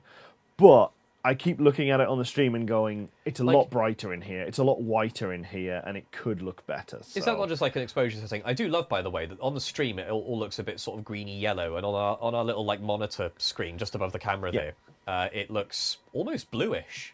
So like one of these is very, very broken. So we went through this because Dingy is White Knight's choice of word here, which I think is fair. Last stream they were set to about 4,000 Kelvin. This time they're set to 4,800, and it looked a little bit better. Bluer than that though. These are very, very white. Yes, we've got up. Yeah, but at 4,000 it was even worse. It actually looked blue tinted on the walls, which was very, very weird. Yeah. So no, it's not Matrix 1. We're filming in Mexico. No, that would be orange. That would be like way hotter color temperature. No, Matrix is a green kind tint. of yellow in the. But yeah, what I anyway. didn't change on any of the cameras was the tint, and I suspect the white balance is probably close-ish, and the tint actually needs to be pulled across a little bit to go away from green, because it is looking a bit green at the moment. If we ever got you a human-sized 3D printer, I'd be afraid you'd try to print a car. Why would you be afraid of that? That would be awesome. We would absolutely print a car. Yeah, I you wouldn't have download a car. I Damn right I have would. downloaded a car. The parent did an open source LMP1 project. There's far worse things to print if you have a human-sized printer. Yes, yeah, Like a yes, human. Yes, pretty much. So I'm trying to think what else we had to do today that we didn't get round to it. There was the indicators, which we've been threatening to do for at least 2 years now. I just want them done. Yeah. I finally want you to stop mentioning the repeaters. Right? But I want you to stop being able to say we need to do the repeaters. Yeah, we really do need to not do them anymore. We also need to finally put the plug up, the second plug after I lost the first one. I just had a horrible idea. Oh no. The SD1 got laser scanned inside and out to go in Forza Horizon 4, including the door cards. I wonder if I could pull the 3D model. I mean, would the model be accurate enough? The laser scanners they use for the Horizon, well, not strictly for Horizon, it's the same gear, but like the kit they use is very, very good. It really is. It's more. Would the model be would it have good enough enough? polygons? Yeah, in the model, I don't doubt in the scan would have been good. The scan would have been great. They won't won't rescale stuff. They'll just strip polygons out. But you've seen the door cards; they're polygonal. There are, it's mostly flat. Like it's quite an easy, quite an easy shape. The problem is you look at it and go, but it's mostly flat. And you're like, then you should just be able to do it in FreeCAD or Fusion or something. But it's the mostly. Yeah, exactly. But no, I trust everything to be the right dimensions. You could use it as a starting point and then add your own detail. The catch is I'd have to print a full-size thing to just test noticed fit that he's now flopped and is holding onto the edge of the table. He drooped. Pretty much. Might run into But rounding yes. errors. I'd be surprised. But Like, floating points we are easily precise. could have achieved the Sorry, yeah, slight sidebar. the repeaters but, yeah. today and the plug for the windscreen wiper motor had we not run out of the little hot melt connectors. Oh yeah, the little what they call- self-sealing the solder. little heat self-sealing shrink solder yeah. connectors, which I thought I'd ordered more of, and I haven't. I so thought we you'd had, ordered more of. Yeah, to we be have. fair. They come in 4 different sizes. The white one's the smallest, red, blue, White, and red, then the blue, yellow are yellow, the yeah. biggest. And we have dozens of blue, dozens of yellow, because they're. I don't even know what gauge wire it is. It's about 1/8 of an inch across that will fit into the blue ones, and They're pretty chunky. yeah. I don't really see the point of the bigger ones because, like, if I've got a wire that big, it's because it's moving some serious current. Yeah. And I would not want to put serious current through like the little bit of solder that they join with. So yeah, we discovered that we only had 4 of the tiny little white ones left, and really they might have been enough to do the repeaters, but inevitably we would have probably Yeah. ruined We one usually because get we one in- only one in every just few runs, have enough to do it. So we'd have wasted our time, Yeah. and we had 1 red one, and we needed 5. So I I ordered enough that will be here before 1 p.m. tomorrow, which I'm Yeah, gonna, so we'll just do them in the way morning. more than I need. So if you want any blues or yellows, hit me up. Yeah. I wouldn't recommend using them. No, They seem like yeah. a fire hazard to me. But if Blue's you want fine. Give or take. Let's go with maybe. To be honest, most of the rover looks like it's a dozen polygons IRL. You need to see the rover in real life. It's a lot more. I'm going to sound like a. Oh no, you've grabbed the bridge of your nose. Are you gonna? I'm going to sound sound like one snobby? of those people. No, Oh. no, I'm going to sound much worse than snobby. Oh, The dismissive. rover. No, I'm going to use the word curvaceous to describe a car. That's a risky word to use on the internet these days. Especially on something that is. I mean, let's not be stupid here. It's not Cybertruck flat, No, but no, it is very is- wedgy. I think the overall profile is wedgy, but all of it is made of curves. It is made entirely of curves, and I think it gets lost a lot in internet video. But yeah, I think in person it's smoother. I think One second, I am might be an appropriate term. attempting to find. There's a nice picture here on Auto Express, and damn me if they won't let me scroll down to it. Is this one of those sites where it's like, oh, if you want to scroll more than like half a screen down, you've got like a paywall to clear or something? Oh, it's Auto So Express. what do we? I don't. As if I browse the internet. The only thing I go on the internet for is Factorio blueprints. There we go. Right. Hopefully that will be popping up on. Oh, okay. There we go. Yeah. So like all the way over the bonnet, all the way over the wing, down along the doors, and back Yeah. up the rear. Like it's less made of straight lines than it. It's not quite TR7 There we wedge. go. You see. I can't remember the name of that Russian friend, but I remember you talking about this one a while ago. Described the SD1 as curvaceous. Which, Really? to be fair, that's from a woman, not a dude, which makes it infinitely less creepy. It's Yes. okay when a woman calls a car curvaceous. No, that's fair. When a dude says it's weird. And sexy. No, That- well, okay, like that's- sexy's not that's even up for definitely dispute. Like it obviously is. But Helpful. yeah. Curvaceous. I mean, a Fiat Was it- Multipla is upsettingly curved. Yes. It has too many curves, if anything. Yeah. Blobby, I think, is the word for the multipler. What I can't remember what super. But you Vic- can just Vic, combine is it a with Mark the 3 or a Cybertruck. 4? I guess a 3. I can't remember. I'm trying to find sure a we've talked about this in the past. sensible sized picture. I do love the Mark 3 Supra. I love the Mark 2 as well. It's actually the 4 is really the only Supra where I think they missed. What? Yeah. Don't get, like the engine was amazing, but like the car as a whole The was 5. I think the 5 looks worse than the 4. The 3. the 5.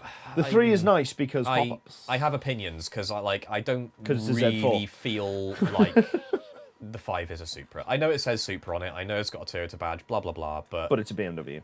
yeah, it wasn't. Sorry, Vix.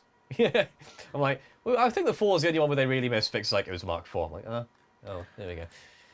Making enemies in this house. You are not going to work. I am going because, to of die in my course, sleep tonight. You are a Pinterest picture, which means that I can't possibly dare to look at it. What are you trying to load up now? A Mark 5 or A TR7. Oh, TR7, For right, okay. maximum wedge look. or you could go for like a TVR Tamsin, like an old 350 or something. Yeah. There's like I mean, I might love how have to they've at got this point.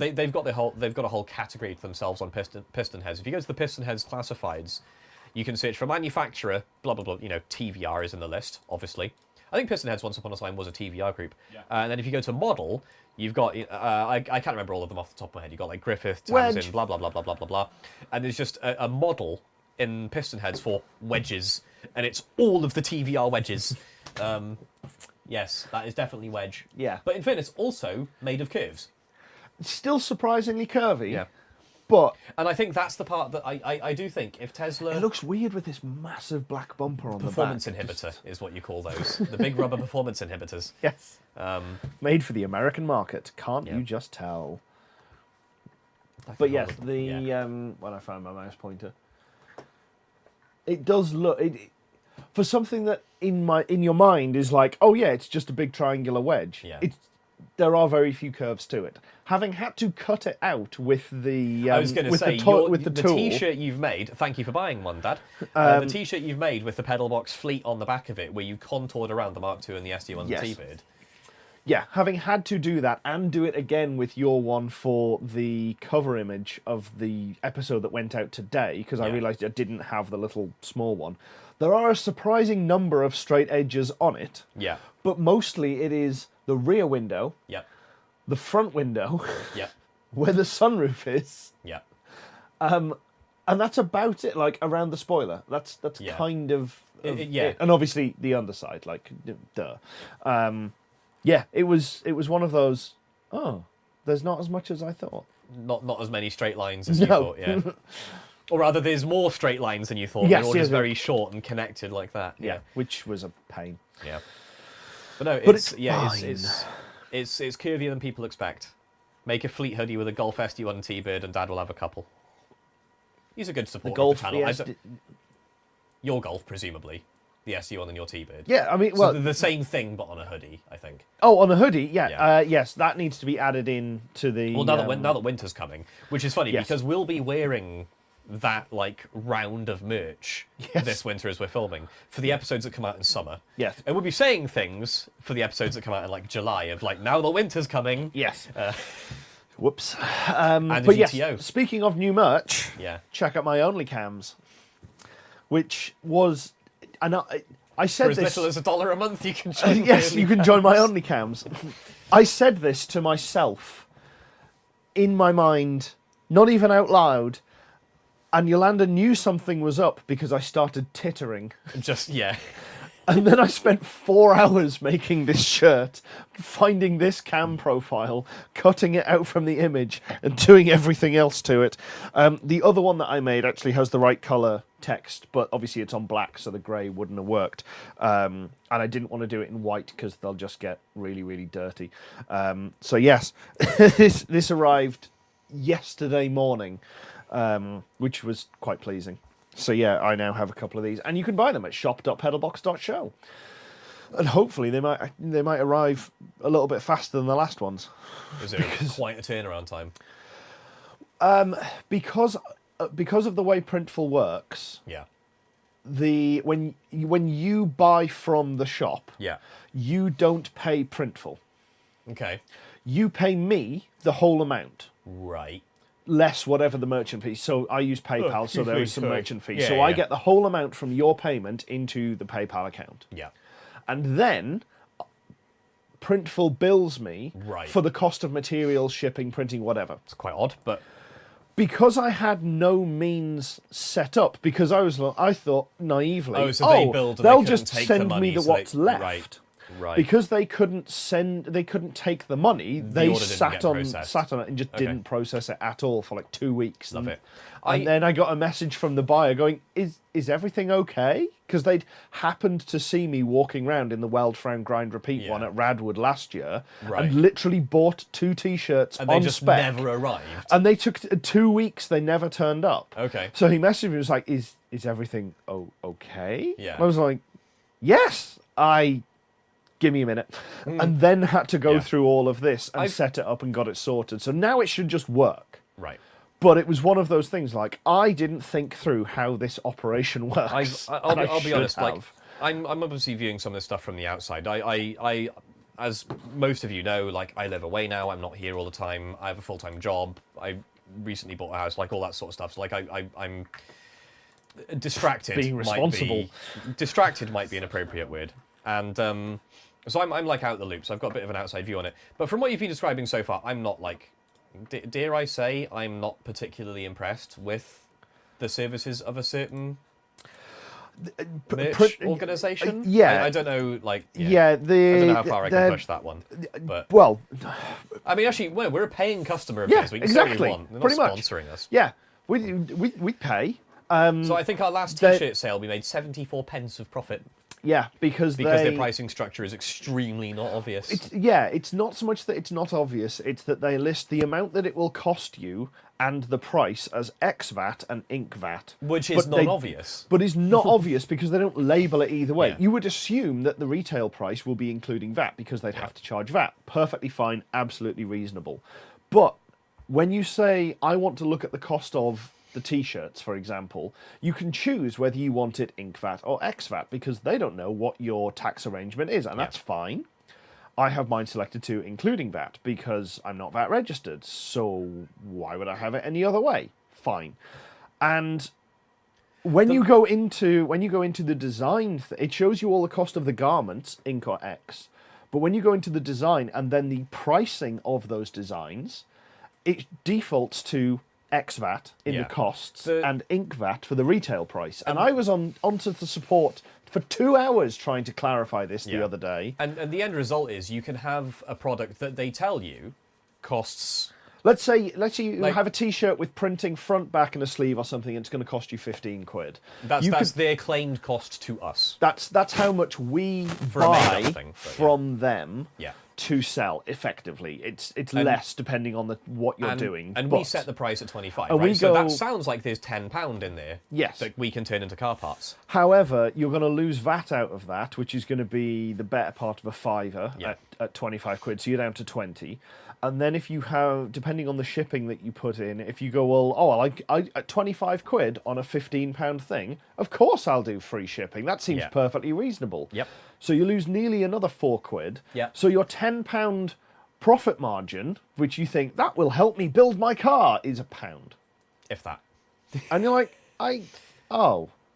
bugger. Yeah. And obviously we have merch for our patrons. You can support us at patreon.com/PedalBox. Yeah, if you had a Patreon discount on there, it'd be even less. And if we had, if anybody had used the top tier Patreon discount, which is 20% off if you're on the $20 tier, that would have cost me about 2 quid to send that T-shirt out. Which on the basis that you're also on the Patreon, it doesn't matter. We'd be okay with that. It's covered. It's absolutely covered. It's not a problem. And it's not the fact that, I'm really angry about it would have cost me money. It's just the unintuitiveness. It's the unintuitiveness, and if you're not supported by Patreon, if you don't have that coming from anywhere else, you can very easily get in a position where you go, hey, this £15 T-shirt, I'm going to sell it for 20 quid because I'd rather more people can afford to buy it, so I'll make the product cheaper. And then you're definitely losing money on every single T-shirt you sell is you might as well just get them printed out in bulk and just hand them out to people on the streets, and it would probably lose you less money. So yeah, I am not enamoured with Printful's means of doing it, but unfortunately, all of the print-on-demand stuff is near enough the same. Yeah, but as near as I can tell, the actual product and service itself seems fine. Like looking at the print quality on the shirt that my dad got, and on that, like it looks decent. So the very thin lining. The thinner you make the lines, the faster they crack and the easier they wear out and they come off. I know another friend's got one of the Autoholics one that we got done, and some of the very fine one. Yeah, Maffey's got it. Of the I very feel like as the fine namer of that chat, I should have. Of the very fine lining on Anonymous across the bottom of the logo, which, 1 second, I will bring it up. Autoholics Anonymous is a Facebook group chat that a few of us started many, many, many years ago. Which is what I keep thinking that I should rename the live chat to instead of HubCentric, because it fits more with people coming on and being like, yes, I have a problem. Yeah. So, Dum-de-dum-de-dum. Have we looked at Cafe Press? The name rings a bell, but it's probably just because I've heard it before. Exactly the same problem. Yeah. It's just slightly unintuitive how... Yes, I have seen this actually. Yeah, I've seen it on Maffey, oddly. Yes. Yeah. In the episode that we put out today. Go me. That is precisely the T-shirt that he was wearing. But yeah, basically the anonymous text along here is a little bit too thin on that one. Yeah. So on that, I've made it a little wider. It's not much wider. It's about the same thickness as this one. I'm still not sure how I feel about the two different typefaces in Autoholics. I know I'm really like. So I tried it Picking in at quite it, a but- few different. Well, I tried it in all the same typeface, and it looked terrible. I Okay. tried so that was all in the caps, looked Yeah, awful. I tried it all in the script, looked awful. I can imagine. And yeah, having the split between Auto and Holics worked better when you put all of the proofs next to one another. And I basically made all of the proofs and I send them to people like John, Yeah. because they're normally awake at 2 o'clock in the morning When because you're they're in doing- America yeah, when yeah. I'm doing this. And I'm just like, hey, penny for your thoughts, and then just dump dozens of Yeah. images into a Facebook chat for him to just have to scroll through to look at. So yeah, it's not. Basically, the problem with most of these merch stores is they are not as intuitive as they could be, and the way they frame the revenue is you can make lots of money, and like less all of the expenses that we're not necessarily telling you about. Yeah. And that feels a little disingenuous. But unfortunately, the only way to get around that is to do what Freiberger does with his, where he puts a T-shirt on sale for 2 weeks. And then at the Everybody end of the 2 pre-orders weeks, it. yeah, He you orders just get that them as a number batch. plus like a buffer, so he can Yeah. take it to events or something, and then gets them all sent out. So they are much cheaper, much easier to process, and you've got no stock. Yeah, We've done that because in you're the not past. doing batch sizes of one, which Exactly. in fairness, like, Yeah. is a huge like pain point with this sort of thing. At the size we are, we can't batch anything. Like we have to do stuff. Yes, Ash, one-off. that's the one. Yeah. Yeah, so we have T-shirts that we've had made up in batches before. We've taken to events and things, and the ones that we've sold before we had the Printful shop was done exactly that way. Yeah. But it meant that we ended up dumping probably 250 quid into merch that just sat there, Yeah. and we still haven't sold out of in 3 or 4 years. Which instead is kind of of the buying reality of some being of a the smaller parts. channel. Yeah, like, pretty much. That is just how it goes. And it's Yeah. not really a complaint. It's more just No, that, like it we was- have to do it this way because I we're just not big objected enough to not. being gouged by the Printful type sites as Yeah. was at the time, and they've got a little bit better since, which is why I started using one. It is kind of wild to me that, and this is a relatively recent development, but it's kind of incredible to me that, in the States at least, you can send a company like Send Cut Send is a name that you've probably seen around a lot in Yes. like car YouTube, but there are other ones as well. Send Cut Send is the one that comes to mind. But Send like, Cut Send can is have the biggest one, and they predominantly just do, we will laser cut your stuff and post it to Oh, they do you. a bunch more stuff now as But well. they do other things. The point PCB is, Way but, like, does it to a degree But as well. you can send them a CAD file for a physical thing, and it will get like loaded into a machine, cut out of an enormous big sheet of metal in like a big batch job, and shipped out to you. And you can get that stuff done on tighter turnarounds and for lower prices than a T-shirt. Yeah. Like absolutely insane to me. It's, And it's It- kind of it weird. I don't know boggles how the market mind. pressures haven't forced this stuff to be better. yeah. Because and this seems like it should be a very, very competitive market. With a And lot I of, see a lot of yeah. the US channels, they do the we would just do this big batch and we'll just leave enough around. Yeah. For example, Pole Barn Garage that we met at Duct Tape last year and took the Holy Goat, which was a GTO that had been used as a shooting car for like 10 years, and they bought it, Yeah. put an engine in it, got it running, and then drove it down to Arizona from Kansas, which was quite impressive. They Yeah. tried to get it through tech to go through in like the Hoopty Challenge in the betas. They put it through tech once and had a load of no's. Put it through tech a second time, and the tech guy turned around and said, "I will never allow this car to go down that Jesus. track Okay. under any circumstances." How bad have you got to be banned from racing at zip tie drags? Technically, duct tape it was drags. fine, but it was it was full of bullet holes. There is Right. not a panel that has this much Sorry, room when you on said it. shooting car, I thought you meant like dangling cameras off it. No. This has been Okay. shot up hard. Let me Yeah. let me find a picture of the Holy Goat. But yes, so oh, yeah, they of course, hence holy. Yeah, okay, fair enough. and goat as in GTO. Yeah. Okay, this is all starting to make sense. Let's No pressure, Aid. see. We're all waiting on you. The worst GTO ever, which We need the countdown theme. let Yeah, me- had great ventilation. It's not really air conditioning, is it? It's just air. Jesus. You see what I mean? Like that thing has been peppered. Yeah. God damn. So, yeah. If you, I am forced to wonder why.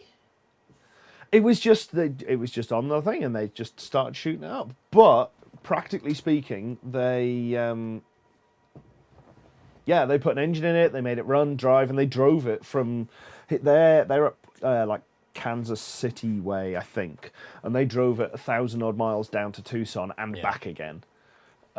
Which is just hilarious. America. But they put up a post recently going, oh yeah, so we've got all of these t-shirts done. We've got 600 of them. Come and find us at Duct Tape and you can have a t-shirt. Yeah. Like, I do not have the budget to print 600 even at like a batch printing where I could get them at $5 a piece. No, I do not have the budget to dump $3 we have much better things to spend. I was like, but yeah, that's the holy go. It did get in the burnout pit, and it did do a lot of burnout. So it did do really well, which was good fun. No shit, the worst GTO ever. They're not wrong there. And John's gone down and helped him out with a bunch of stuff as well, because he's not. I mean, in American distances, he's not that far away. Yeah. It's like an 8-hour drive. Yeah, pretty much. If you can get there in a day, you're not far away, I think. Seems Basically to be the American way of thinking about it. So yeah, he's done a few things with them, which is nice. But it's just savage the way the merch thing going. Anyway, we should probably stop just whinging and bitching about merch supply chains. I didn't expect that to be quite such a big question as it was. I apologise. It's my fault. But yeah, so yeah, today's been relatively successful. We didn't get all of the piddly bullshit that we wanted to get done, but we ticked off a good few options. And the rest it's stuff that we'd left for ages. So. The rest will be nice and easy to mop up tomorrow. Yeah. Allegedly, according to the weather forecast, it is not going to rain tomorrow, which will be nice. So we can sort that out. And as I say, the last things, unfortunately, what I should have tried to order was a head unit cage or a head unit to put in. We might as well just nip down to like a Halfords in the morning. Yeah, we just need a standard double do din one. So that might be doable. But yeah, we're actually in a fairly standard PedalBox scenario at the minute. I think we've got like 3 episodes that are almost done and need like outros filming or something roughly like that. Yeah, you've got to do like an outro for a GTO episode. I need to finish the outro from again when John is over. We came back from the Nürburgring. The following day, we filmed trying to fix the GTO brakes, and it just rained the whole day, and it got worse and worse. So we didn't film an outro. So I have to kind of wrap that up. Which, if we're going to Halfords to potentially look for a double din cage, we could also get brake fluid, and we could flush the brake fluid on that, which would be really useful because that is terrible. I did love, by the way, when Aid's been running me through some of the footage for that one, and you're basically looking back at it and are like, oh, I was being dumb for the whole episode. The whole episode, I'm still fixated on, oh, the pads must be bad, the pads must be bad, the pads must be bad. And it was only after I'm sure I said it sounded like the fluid rest of them was bad, but... Yeah, after the fact. Well, yeah, granted. But yeah, basically John came over, we did a day's work on the GTO, went to the ring, immediately came back, did a day's work on the GTO, did a live stream, and then immediately did another day's work on the Thunderbird, and then he flew home again. And the day's work that we did on the GTO, it was a bit bang, bang. He flew in the morning. He landed at, I think, 10 o'clock. I went and picked him up. We came home, went, cool, we should probably pack to leave tomorrow morning. Packed stuff, then worked on the cars for about 4 hours till the sun went down, and then left the... So yeah, it was a rush day. Just to get that from America is relatively nice because, like, you just go to bed early. You can at least do it overnight, yeah. Oh yeah, so, true. If you did you say he arrived here at 10 a.m.? Yeah, he was on the red eye. Oh, okay, yeah, so he probably slept. But he was on the red eye on an 18-hour move because he went from Iowa way down to, I think he went down to Dallas and then came across. So he didn't go like out of Chicago and indirect. He came across in a funky route. Oof. Which, yeah, it made the travel time about 18 hours, which I thought was It's not quite our 24 savage. hours that we managed going to zip tie drags the first time. No, because we were... we were up at stupid o'clock in the morning to get And we arrived to at get the same stupid o'clock. to get the 12-hour flight out, which then meant by the time we landed at LAX, got the bags, then had to get on another plane to go back to Tucson, Yeah. and then got the bags again, and then got the car. We were awake for 24 hours in transit. It was Yeah. 24 hours in transit, basically, from leaving Yeah. the house to getting into the hotel the night before the event. No, he also didn't sleep It was- at all on the flight. It was 24 hours. You want some nice lay flat beds? That's what you need. Yes. I Yes, don't you have do. that kind of money. Neither do we. Neither do we, but we got upgraded. So Nice. we went across. Jess and I went across in May. Literally, that was right, because I landed from America the day before John landed. Yeah. So I landed off the back of a red-eye flight, came home, did some stuff, then picked John up the following day, then went to the Nürburgring the day after that. So it was, to say that day was rushed is like an understatement. And that's when I flew out to Italy as well. Yes, and Jess was also flying out to Italy for a work conference the same day that John came in, because you basically went in and immediately out again. following You day, lot yeah. have definitely taken the position of like living the jet set life off of me. Like I quit motorsport, and a couple of years happened while Aid kind of ramped up and got into the spirit of it, and now you're flying fucking near as much as I used to when I flew for a job. So yeah, we went out ostensibly to do some research for a documentary that I want to do, and to do some sort of groundwork on getting some background filming to try and see if it will even work. And I managed to increase my status with BA with all of this filming to the point where we checked in and we got upgraded from premium economy into business club class. So we had a very comfortable flight out. And then on the way back, we approached with 4 heavily laden bags to their absolute limit and put it on the scales like, it's over by 100 grams. And the lady at the check-in desk went, No, it's you not, don't need... You've got an elevated limit. No, that was 32 kilos. That Oh, was right, 70 okay, pounds. that was That was 100 grams over the elevated limit. Yeah. And she went, you don't need to worry about that. You're in club. I was like, I wasn't. And then we saw the But I boarding guess I pass. am now. Yeah. Cool. And we jumped from like row 66 to row 13 and came back in business again. And was like, that's cool. I'd like more of this. And I looked at the price of the tickets, and I think, including the car for the 2 weeks while we were out there, the plane ticket was about 900 and something quid, and it was a couple of £100 for the car.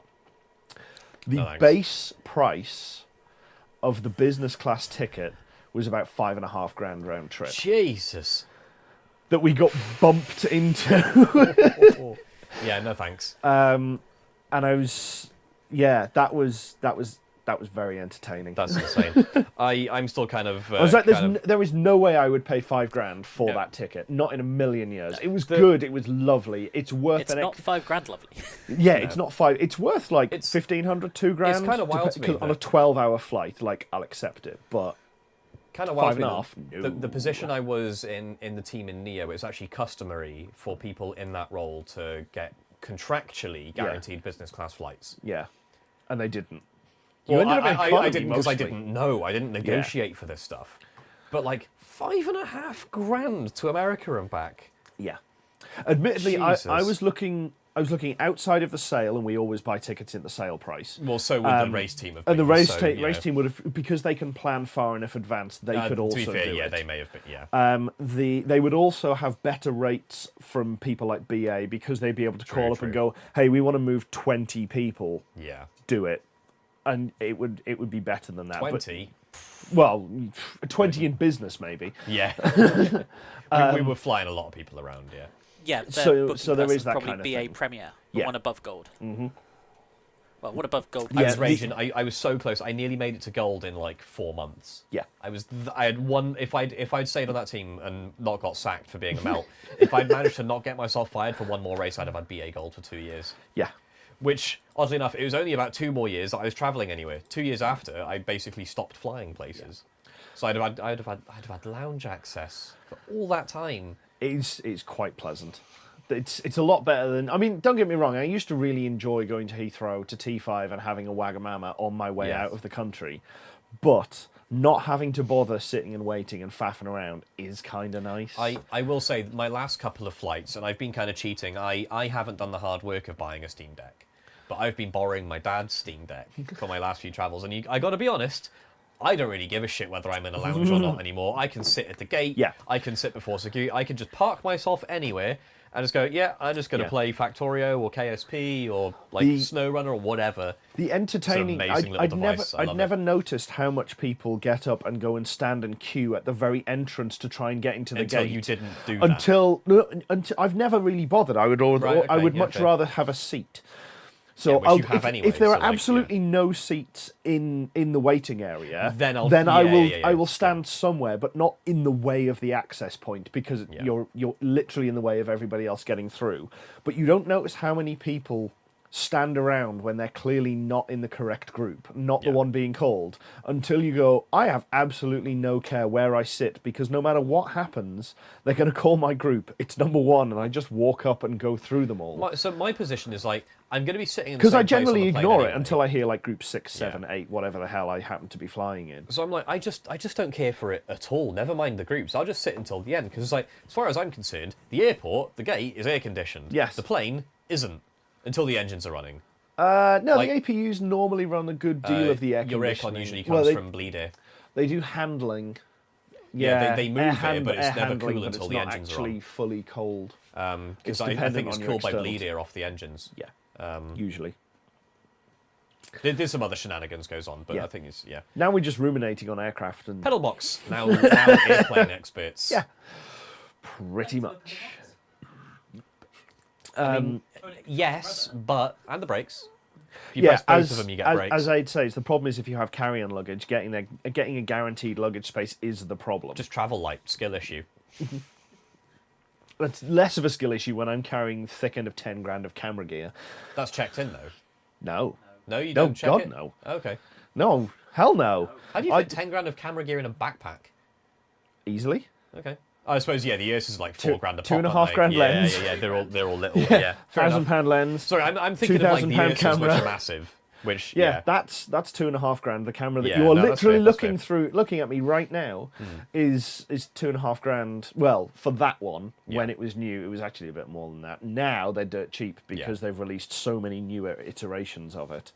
yeah. So 10 grand stuff for Ash is like the body and a lens. Exactly. Yeah, and Ash and I are in exactly the same position here. I don't think your lenses are worth that much. Yeah, you might have one. That 70 to 200 is nearly 3 grand.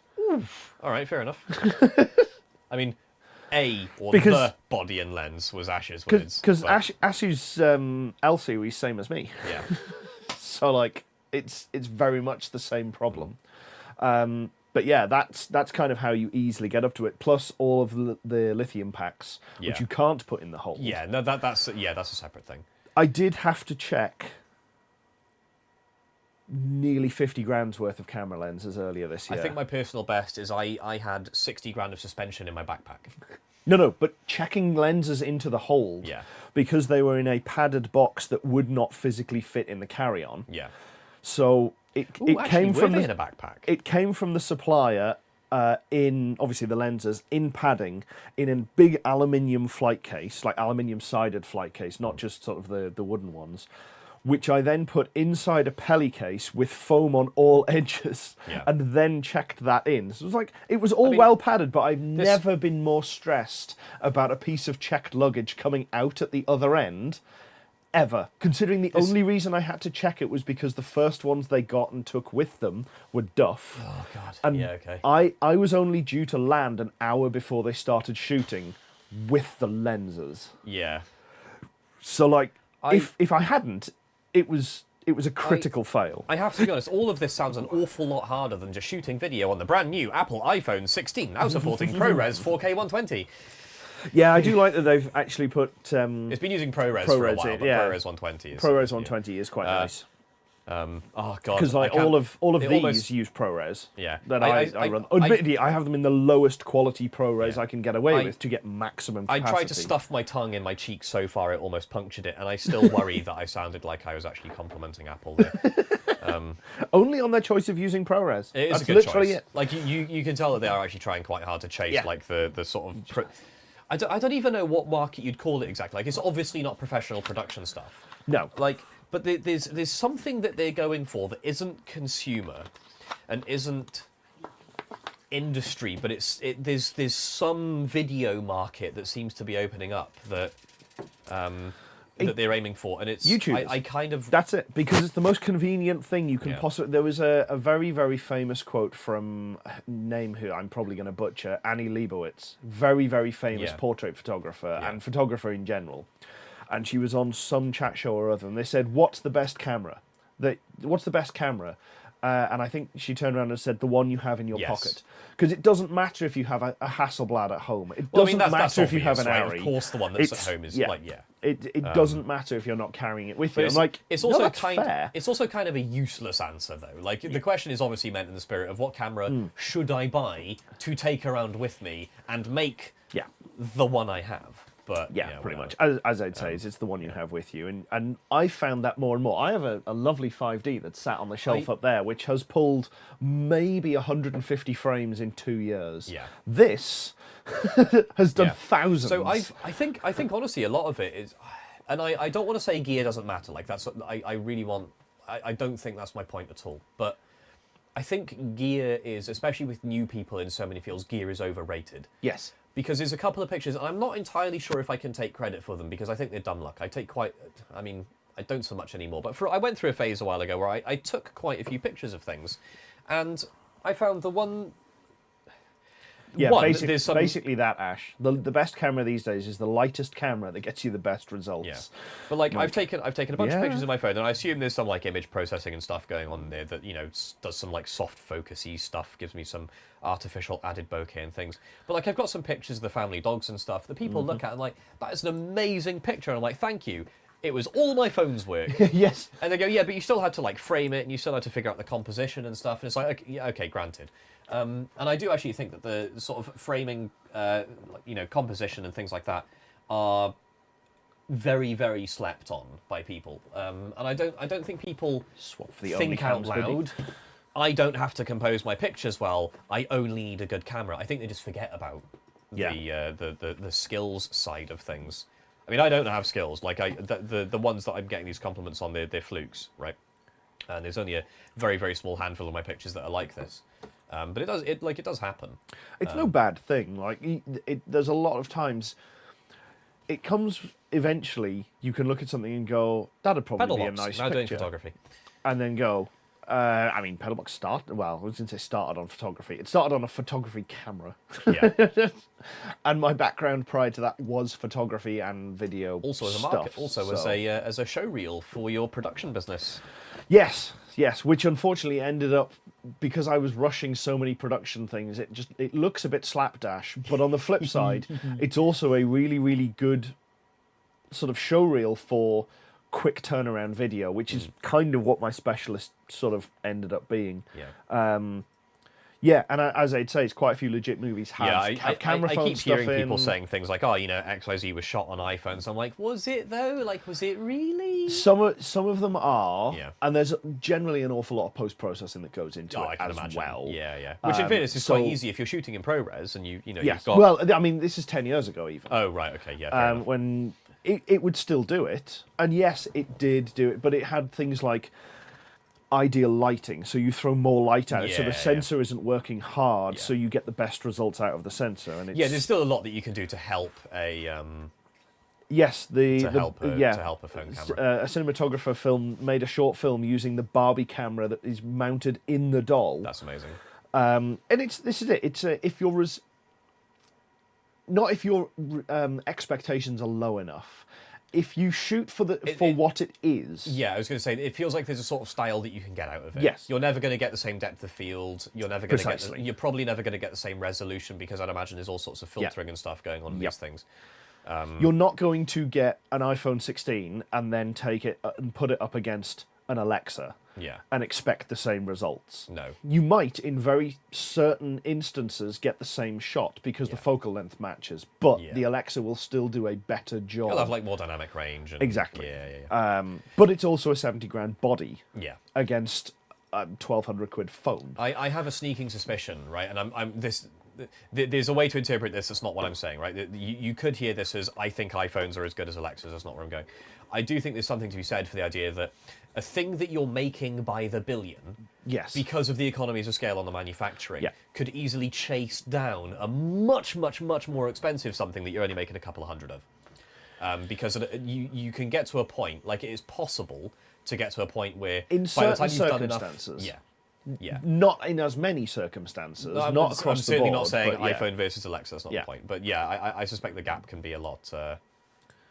Can we please stop mentioning the Arri cameras? Okay, Sorry. guys. Don't mention it. Don't mention Aries. Okay. Google. I didn't actually know it was an Arri camera. I just carried on saying it because it's the thing that Aid was talking about, so I assumed it was good. Which, in fairness, being Arri, it probably Aries, is. yeah. You're very, very Yeah, also being expensive. £70,000 for the body. Yeah, pretty much. But yeah, no, I think there's quite a few places where things like that can happen. Like this is obviously an out there example, but anything that you and I can, it's the reason why the Arri is fine. The Arri Alexa exactly is what's triggered. Yeah, that. I just Aid, mate. Did you just trigger everyone's Alexa? I think I did. think it took him until now to it took me realise that's until what that was time happening. that I was triggering everybody's Alexa by Oh, saying mate. Alexa so much. Stop saying Alexa. Stop saying Alexa. Yeah. Alexa, switch Oh. off. I mean, you could go for OK Google. Xbox turn off. Alexa, play Rick Astley. Oh. I want to know if that worked, Aid. Trigger my own phone. Well done. Good work, team. But no, I think that you can close a lot of gap just with the cost savings that you get from enormous scale manufacturing. There's also a lot to be said for not being Michael Bay and when they go, And just being there's willing to no crash one into a th- bridge. Yeah, there's no possible way that we can get this shot without destroying the camera. Okay, how much is it? And deciding that he is going to destroy a $500,000 camera because that's the shot that he wants, Yeah. and he will accept nothing else. Can you imagine the balls on someone to say, yes, I want this shot. I want it so bad, Yeah. I'm willing to spend $500,000 It was one of the- bucks of I'm presumably pretty someone sure- else's money. I'm pretty sure it was one of the Transformers films. And there is a big rig, and it goes over, and it slides through and just impacts into the camera, and they're like, I know yeah, this one. there's, I do there is actually. It's in the old nothing brain we cell can somewhere. do to protect this camera from a truck. Apparently, it started playing upstairs. Emma was watching. Yes, there's nothing they can do to protect a camera from a Sorry. truck that is not like sunk into the No, and like honestly, everything yeah. else. And so yeah, he just went, okay, Yeah, kill I think it. it was Transformers. And too. he destroyed the camera, Yeah. and they weren't in a position to go no, but in all subsequent films they were in a position to go no, because they put it in the contract something to the effect of, you will not willingly destroy any of the equipment we give you, even if you pay for it. We don't Oh. want you doing it. Okay. Oh. Interesting. Oh, it's e-waste, isn't it? It's all about being, Oh yeah, being responsible. and it wasn't just a Panavision; it was an IMAX. Yeah. So it was not a £500,000 camera; it was more. But yeah, it got destroyed by, I think, Love it. a big rig. Just I obliterating realise PedalBox is not a movies channel. Unfortunately, you have someone who's very interested in movies and someone who's very interested in politics. I actually watched a very interesting video essay on YouTube a while ago, positing that the good guys, what are they called? You've got the Decepticons and the the Autobots, Autobots. but yes. the Autobots are actually the bad guys. Yes. No, Like, hang on. by the standards of the universe, like in Yes. universe, the good guys, Optimus Prime and co, are the bad guys. Doesn't that go back to the origins of it, which is coming out soon? It goes to the fact that basically, like, I don't want to get too much into it because it's not really the point. Well, not the point of this. It's the point of that video. But it basically goes into how the Autobots are ever so slightly fashy in a lot of ways, and in the ways that they've sort of indoctrinated like human military forces and stuff. It's a very interesting watch. And then the guy said, but actually it's made by Michael Bay, so like this is totally not the point. This is just me reading like fun, different ways of Yes. interpreting the story. I really quite enjoyed that. But yeah, Autobots the bad guys is a take. It's certainly a choice to make. a line, well, not a line to try and pitch. But Genuinely, it does make sense until you remember that they're Michael Bay movies, and there's Yes. no way that much thought went into them. Yeah, pretty Like, much. Until you remember that part, like, oh, actually, yeah, this guy's got a point. Then you go, no, he would never. No, there's absolutely no way Michael Bay thought about that for more than a nanosecond. Oh, apparently it was Christopher Nolan who took out a $1.5 million IMAX filming something. Ah, right, okay. This is a recurring thing in Hollywood, apparently. Big name I know directors. of a few that's happened accidentally, but I won't share that on stream. How fired would you like to not be? Yeah, pretty much. Well, it's not about fired; it's about being hired again. Oh yeah, fair enough. And during Oppenheimer, okay. Oh, is that when he detonated a nuclear bomb next to him? That's like the Stanley Kubrick. Yeah, Faked the moon landing, but absolutely wanted Because it it's shot on Stickler Benito wanted location. it shot, So yeah. yeah. It's like Oppenheimer, we're gonna fake the nuclear explosion, but we need a reference. Yeah. This is indicator anyway. Yes. Yeah, pretty much.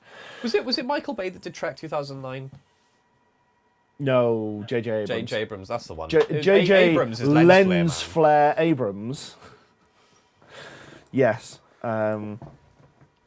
He slow-mo that nanosecond into a solid hour of study. Yeah, it would be a low-angle, slow-mo rotating shot around somebody's ankles, looking up at them with the sun cresting behind them. That's how you can tell it's a Michael Bay film. If that shot exists, Yeah. Michael Bay. Right. 100%. I don't know how I forgot it was Abrams, because it's the Abrams verse is what loads of people call it. Yeah. Oh well. Kelvin. That's No, loads of people also call it the Abrams. Like the sort of official community name for it is the Kelvin verse among like Trek nerds. But a lot of like normal people call it the Abrams verse. That's what I called it for a long time. So what you're saying there, Ash, is that Nolan has much better negotiation abilities with the people who make IMAX cameras, since he's done 3 in different productions. And Or I'm pretty someone's sure quite like, yeah, we don't mind making this much profit. Carry on. And and Bay probably can't. He did 1 in Dark Knight, 1 in Dunkirk, and 1 in Oppenheimer. Good effort. Well done. Yep. Sparky acknowledges the Abrams verse. she is big. I was going to say Sparky's the authority on this one. Kelvin timeline / Abrams verse. Yeah. Yeah, well, there you go. Oh, he's just careless. Okay, yeah, fair enough. But yes, getting back on topic of like cars and debatably cats, although Loki has... It's still a Dreamies counter, not a Yeah. diversion counter, Yeah. saying 20. So Yeah, pretty we're much. safe for now against the judgment of the editors. Yeah, there is a bunch of videos coming out on all sorts of stuff that are nearly finished. As I say, there's a bunch that we still need to finish off recording, one of which is the end of the GTO episode, because all we got done in the rain that time was throwing discs and pads on it and moving on.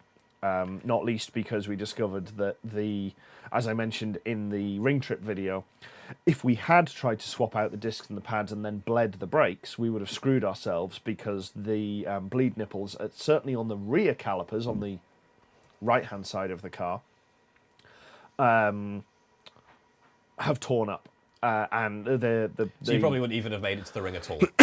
no, we probably would have either rounded them off, snapped them, or something, trying to get them working. Same baying a rear brake caliper for a GTO, probably not the easiest job in the world. Yeah, the fronts would have been fine because we had spares, Do you? albeit purple. Yeah. Yes. Like KW Racing? Is it KW, I think, is the purple and yellow company? No, they've just been... Somebody's they just painted the painted- calipers okay, fair enough, purple. yeah. Aid bought the 4-pot ones, thinking they were the upgrade, but it already had 4 pots on. Right. So he didn't put them on. It's still weird to me that the SD one has 4 pots up front and drums in the back. Like, such a massive disparity in braking system performance between the two ends of the car. Yeah. Like, they're not I vented didn't realise 4 there were pots on 4 the front. pots. I know you were looking I at don't know putting them exactly on which at one variants, point. but I think the Vitesse's Oh got... no! Did we not do an episode where we swapped them? It was one of the very early SD1 episodes. We've done was some actually SD1 swapping. brake stuff, I just can't remember what. Because I remember when I I'm got going to go sacked from hunting. Neo... You talk. I'm Yeah, going to go hunting. Because it was when I got sacked from Neo, which I think would put it 2018, 19, something like that. Please hold, caller. There was a ring trip happening like a week or two later. Right, I think it was 2019. 2019, season 4 of Formula E. I get sacked. We were just about to go to the Germany race, which I think was in Berlin. It was due to be. And I basically swung it with the team. I was like, okay, cool. Fly me out to the race. I'll do the race. Once the race is done, I'm going to bugger off down to the Nürburgring, catch up with my friends who are going to be on a road trip down there. That was the plan. Yes. And I got sacked just before this. I'm like, okay, well, I'm obviously not getting flown to Berlin anymore. Let's see if I can get the rover back together, because like some of the rear suspension was a bit iffy. The brakes are a bit iffy. It was actually probably in better shape then than it is now. But yeah, so I was like, okay, I'm gonna throw a bunch of parts at it and try and get it down to the Nürburgring. And I took my... That took a while to find, to scroll back to. What's this? Episode 20. Oof. Yeah, because I remember mentioning that like we tried to rebuild the calipers, and I think, to be fair, we eventually did successfully rebuild the calipers, or I bought new ones. 1 second, because And we can... Actually, if I do this right, I can... Please hold. we're all waiting. Are you going to keep interrupting with like random little brain farts, or are we good? There we oh go. God, I had no hair. God. Oh, this is so long ago. This is episode 20. I have been pondering with the idea of going back through some of the old episodes and doing like a watch along exactly like this. My worry is, how many things did I say I was going to do on that car that I have since not done? I mean, we can Because I've done loads of things that I never promised to do. We could list that on every single car that we've horrible. had. Yeah. Oh Jesus. But yeah, there's. I think it would be interesting to do like a watch along, and sort of go, oh yeah, when we did this, this was terrible, like a DVD commentary, effectively, of an episode. Quite a few channels seem to be doing something like that. Yeah. Not like in full, but we would watch through it and cut out the Yeah. bits that we found interesting to I talk am, about. however, not going to cut it out. It's much easier to just talk over the top of it and mute it in the meantime. Mostly because I have so much I need to cut and edit. I do not have time to cut multi It's more for the sake down. of the viewer, so that you're not going through like everything in full. Oh, I just let it run and just do Yeah. more episodes and just talk more over the boring bits. That's not respecting people's time, Adrian. That's demanding an awful lot of the viewer. But it does also mean I mean, that... we get more watch minutes. Yes, and it means that we have more time to talk about stupid things that we did rather than That's having true. a countdown on a clip Oh from God, something. I remember when the brake fluid had leaked all That over was the awful. all over the master cylinders. All the paint on the master cylinder had turned almost like it's weird. It wasn't silicone. It was paint, but it had gone It had gone like goopy. No, it wasn't But it goopy. was But soft. like if you've ever peeled, like, you know, bathroom like not the grout, the solid tile sealant, Yeah. but the silicone stuff yeah. that runs along the back of a sink. If you've ever peeled off like the thin bit of that where someone's like smeared Or- it along with a finger, that's what the paint on my PVA glue on your hands as a thinner than child, that, and but like yeah, similar kind of very wobbly, rubbery kind of thing. Okay, Yeah, that was let's, profoundly odd. Let's go through here. So we fit the Oh new God, one. the car was so clean and so rust free. I mean, to be fair, most of the body is now rust free, but the engine bay and the stuff I couldn't Yes, afford look, to get 4 done. pots that Yeah. you got for it. Yes, we fit 4 pots to it. It had 4 pots to begin with. I Was that think just I a- replaced them. Was that a better set that wasn't like Might have been leaking cleaner or something. Yeah. That gun's taken a beating since Oh God, then. it was Do you know? I know. I put the battery on charge again today after we'd been It using wobbles it. in everything And, now. We've and the worn battery rails down moves on it. in 3 dimensions on the bottom of it. It still works perfectly. It Yep. never loses contact. It runs like an Oh, absolute to be fair, they're champ. usually quite big spade connectors in them, so Yeah. it should. Yeah. But the whole battery just rattles on the bottom of the rattle gun. Am I really blown out, or is this just because of the angle I'm seeing the screen from? This is cranked up. The brightness on the TV is cranked up very high Oh, okay. for the 'Cause it sake gets of the blown- 'cause cameras it gets looking washed out at by it. the- So yeah, yeah, it's not. You're It actually not looks pretty good actually- on that screen. Yeah, so. you're not But it's because as- the room is so dark. Yeah, you're not as blown out anywhere near. Yeah. Anywhere near as badly as we are seeing it. Yeah. It actually looks reasonable. Oh, that's fine then. Not to mention the video that people are seeing on the channel isn't actually being videoed off the screen. We've got a pip that fits Oh, a over pip the that TV, covers the screen. Yeah. Okay. which I keep Oh, that's forgetting, why and it looks I good keep on forgetting that that I then. like Yeah, okay. I can hide behind it, and it's just Yeah. my unshaven chin. But yeah, I think like a watch along would be kind of entertaining to go back through. It's like, oh yeah, we shouldn't have done that. No, we shouldn't have done that. We should have left that. No, we didn't want to do that. Certainly early on, while we were hacking the chassis up and putting it all I back think together. honestly, the only thing I can look back on the SD one and say I regret doing is taking the tow bar off. There's a bunch of other stuff that I regret doing specifically when I did it. Yeah. Like I took the thing off the road because the water pump failed, which this is stupid. It's But the stupidest unobtainium. thing. No, got well three. it goes back to I didn't replace Pretty much I eight. didn't replace an accessory belt. So I had like a slick kind of hard degraded belt, and my solution to stop it slipping was just to continue tightening the alternator. Yeah. Which like just put lots and lots of side loading on the bearings and the water pump. If I hadn't done that, I wouldn't have toasted the water pump. The car wouldn't have come off the road. I wouldn't have spun the engine over without a timing belt on. I wouldn't have bent a valve and snapped a valve. I wouldn't have written off a cylinder head. Yeah. I wouldn't have then had it off the road so long that I felt like doing all the audio. I wouldn't have ripped the carpets up. I wouldn't have done the soundproofing. Yeah. Yeah. The last 3 or 4 years would have been 3 years would have been extremely, extremely different. Yeah. And it's weird how that kind of can concatenate together as this butterfly flapped its wings and Yeah. now there is a tornado. So there's two outcomes to that. One is like the obvious one is if your drive belt is Do you know what I wearing, forgot? don't just tighten it. I forgot it got covered when the Oh did yeah, the when the paint neighbours next did door. yeah. That did all come off in the end, Oh thankfully. yeah, it was nice and easy to remove. It was just annoying. Yeah. But like, so yeah, two takeaways. One, if your accessory belt is slipping, don't just keep tightening it. Actually replace it. Actually, look to see if it needs replacing. And two, if you take a car off the road for something, this is one that I was starting to figure out myself from my own observations and from first principles. But I really like. I read an article by David Tracy. I can't remember if it was like post-Autopian or in the Jalopnik era, but basically saying one thing at a time. If you've got a car off the road. And like maybe you've got the engine out because you're doing a big piece of work on the engine, don't then also start on something else. Like, it's okay to have one big piece of work that completely takes it off the road, like how you have to rebuild the whole engine. That's fine. But you don't go, oh, well, while the engine's out, I'm just going to redo the interior. Because you end up not just You one, end up but not 2, finishing 3, the engine. 4 Yeah. big pieces of work away from getting it back on the road. And it just kills all your momentum. Because it's easy to say, oh, well, I'll just put a big parts order in. I'll have, like, one big weekend working on the thing. And, like, you do those things, and it seems like it should work out, but it doesn't. And So, this yeah, is one big piece of work at a time. This is sort of where I'm at with the Golf, because the long-term thing of the Golf, I'd like to make it four-wheel drive, Yeah. which I know is a great deal of work, and I need to find a gearbox that will work for that for a start. So whatever I put back in, I'm going to have to take back out. So the temptation would be, oh, well, I'll just wait put the engine back in till I have an O2J with the power takeoff to go down to the And of course, you also the want to throw a Haldex. turbo on it, right? So you've got on top of that, it's like, oh, well, I may as well just get the turbo on. I may Well, as the well. turbo is going on because of the amount of rebuild the engine will need, because the rings will have to be regapped, which means taking all of the bearings out and the crank back out to do that. So I don't want to do that again. I mean, you could just overgap the rings to begin with and accept a little bit of blow by. Theoretically, yeah. But if the big end screws, the big end bolts are single use, the main bearing bolts are single use. The head bolts are single use, obviously, because they're head bolts. SD1s are reusable. So I could put studs in theoretically. Yeah.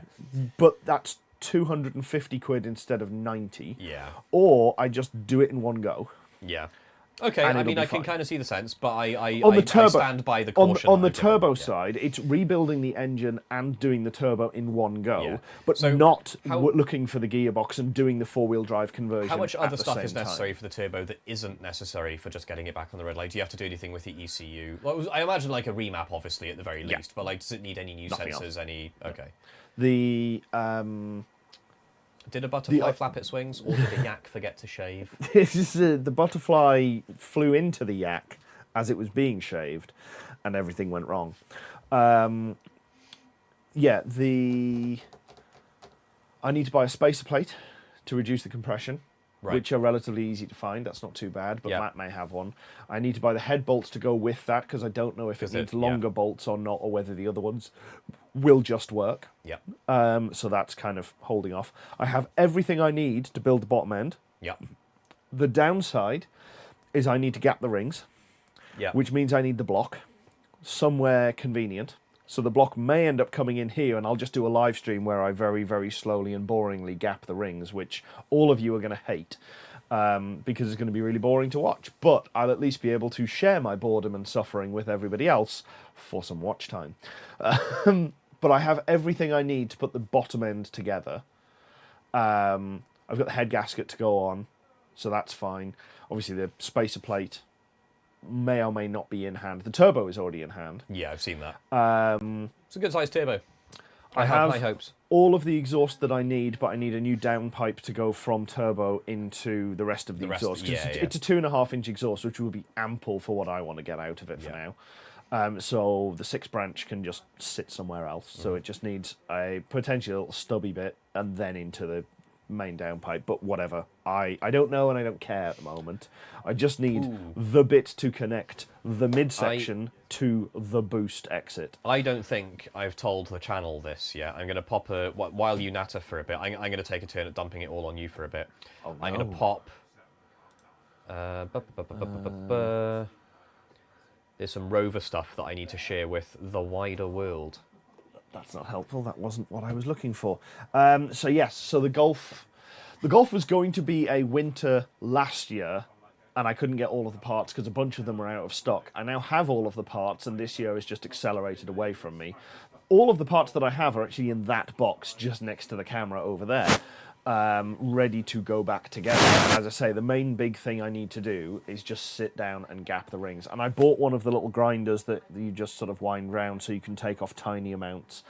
I had to buy some new feeler gauges because apparently I need 27 thou of gap in the rings. And unfortunately, I cannot find a feeler gauge that goes to 27 thou. It'll do 26 or 28, so we'll just work it with that and make sure that the 26 has a tiny bit of rattle and the 28 doesn't fit, and call it good. General admin in the Discord when you're ready. Okay. And the once I've got those done, it should be okay to go back together because I have all of the crank bearings now. I have all the main bearings. That's good to go. I have the new crank to go in.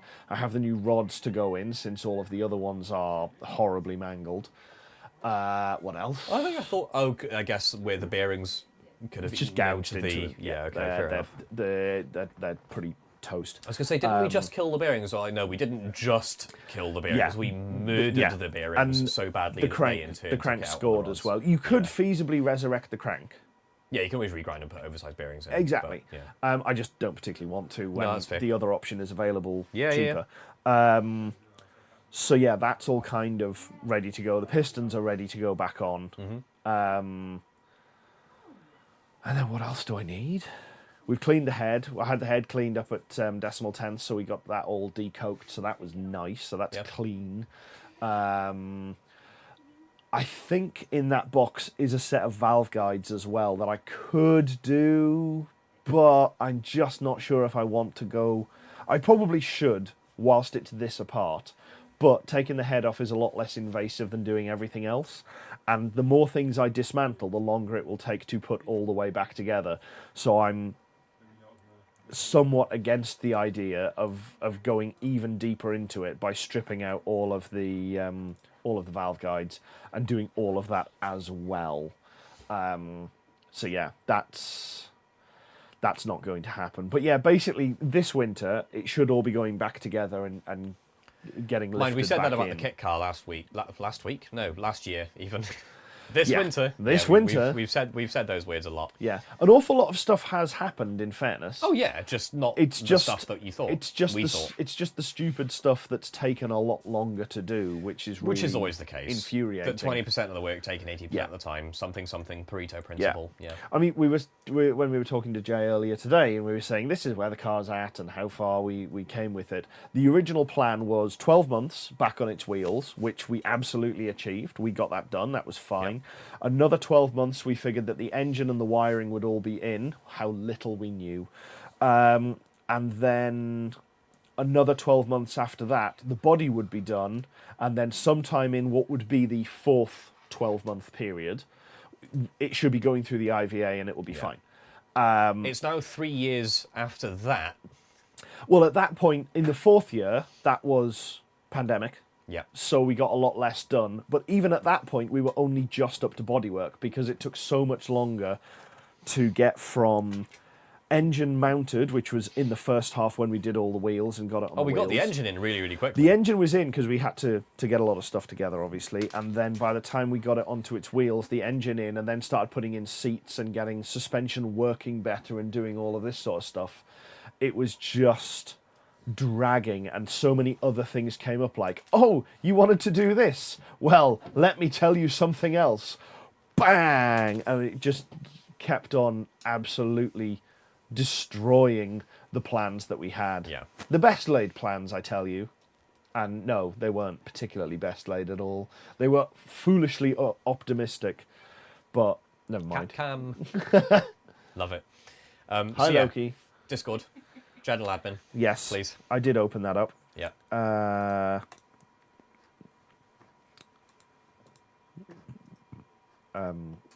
You can all enjoy the cats for a second while we get the next piece of valuable stream content. How's the viewer count going down? We've got cats on the screen. So Isn't how it works. so the only downside here is that I can't see the window that it's opened in because there's cats. Okay, cool. So you'll notice the engine bay on the Rover is a lot grubbier than it was in the video that we shared a minute ago. Yes. So that is the engine bay of the SD1 with a full set of BMW E46 M3 throttle bodies. Because I've had an ECU waiting to go in this thing for quite a long time now. And on the other side Yeah, is the so front that's on of the- said yeah. throttle bodies. So it's got the fuel rail, it's got the injectors, like it's basically complete. The only thing I need to add is ear sensing, so that might be like a map, it might be a MAF. I'm not 100% on that yet. It needs ear sensing and a throttle position sensor. I think even that might be built in, I can't remember. But yeah, it's pretty complete. This is the other like big expensive part of the EFI conversion. The ECU is like obviously big expensive part. Yes. That was like an £800 investment that I made years and years and years and years ago. It was meant to go in my Mark 1 Golf, but obviously that's not happened. Not. And still may never happen. I don't know. And this is the other big bit. So these come and go on eBay occasionally. They've been starting to sort of creep up in price a bit lately. So I figured last time I looked, which was now a few years ago, they'd climbed to 500, 550 quid for a set. Ooh. And I saw that was 650 quid. I'm like, no, if this is the way things are going, I'm just going to get it now. And sit on them for as long as I need to, which hopefully isn't too long. Because I now have 2 engines for the SD1. Yes. So, although the other engine's basically a write-off, like the crank is completely buggered, the head is buggered, it at least lets me do like a mechanical fit test and everything, so like I can build the manifolds, Yeah. build the You can plumbing and everything. mount it up, make it and all rig work, and then just swap and I it can take onto it all the off and other. put it all on the one in the car. Yeah. So, yeah, fuel-injected SD1, or fuel-injected SD1s are common, a lot of the V8s were EFI. Yeah. There was a variant of the Vanden Plas, so my SD1 is a Rover 2600 Vanden Plas. Never got injection, but the Vanden Plas EFI was the fuel-injected V8 Vanden Plas, because the naming is completely dumb. But yeah, there was never a fuel-injected 2.6. There was a turbocharged one. Jan Speed built it, and it was trash. Is it really? Yeah, they didn't bother intercooling it. They didn't reduce the compression. Oh. So they were able to run like a couple of pounds of boost. Wow. And yeah, a lot of what they added in manifold pressure, they had to take back out again because of the heating and everything else. It was not a good system. But this is nothing against Janspeed. Like Janspeed did very good engineering. I just don't think that this was really like a flagship project for them. I think it was more of a, hey, can we put a turbo on a 2600? Yes. Just as like a box ticking exercise kind of thing. Did we try? We certainly Yeah. did. So the goal with this, like I've mentioned a few times in the past, like my goal is 300 wheel horsepower, which is it's a really, like, I've heard it described as like the perfect amount of horsepower. And I think in a car that weighs like 14, 15, 100 odd kilos like this, it should be plenty to get me around. I don't want to be like setting speed records. It's still a big fat plush cruiser. It's very full of soundproofing. It's still got a more 3-speed full now. auto. It's very full of soundproofing now. Like, yeah, this isn't meant to like go around track and be like maximum aggro. The turbo is quite small. It's sized so that, in theory, I should be able to make boost while stalling the torque converter. Which, admittedly, like, I will look like a little bit of a tit at the traffic lights, holding the engine at 2,000 RPM to make boost before I launch. Yes. But I should at least be able to. So yeah, it's. I think I'm on track. There's more to do, but more is happening. And this is one of the like really big hurdles on getting that part of the project done. I'm saying this now, I'm committing to this now. I am not bolting those to that engine until it has an MOT and I'm driving it round. I want it back on the road before I start doing more stuff. That is going to be challenging, to be driving and bolting them back on at the same time. But yeah, no, I've committed pretty hard. I'm not going to take any more bits apart on that car now. The only stuff I'm taking apart now is things that I like slapped together in a bit too much of a hurry before, and I now have to like actually fix properly. But there's very few of those. There's really not much I'm having to do that on. But yeah, SG1 is coming together. Hasn't got a lot left to do before it goes for test again. And it's 11:20. Yes, by the way. we should probably start wrapping up. It's We started an hour late, so that is the catch up from the last 4 months that you will be seeing soon when I finish editing them. Coming up on PedalBox. thanks, John. Thanks, John. Is So Thomas Oliver the name you recognise? I know we know a couple of Johns. I know a number of Johns. Yes. Yeah. So yeah, we've slowly been making progress. Yeah. And it does at times feel like it's really slow progress. Well, for the most part, honestly, it is. I'm just not here very often. Yes. Especially the last few months. So much happening, the last few months. I'm just not here very much. And you know, you've got your own stuff. You know, you're contracting here and there and that. And, Yeah. And I can understand when I'm not here. Like, as much as And we have a Luna. legally speaking and stuff, like it's Aid's channel from that perspective. But it's not really are you like coming up?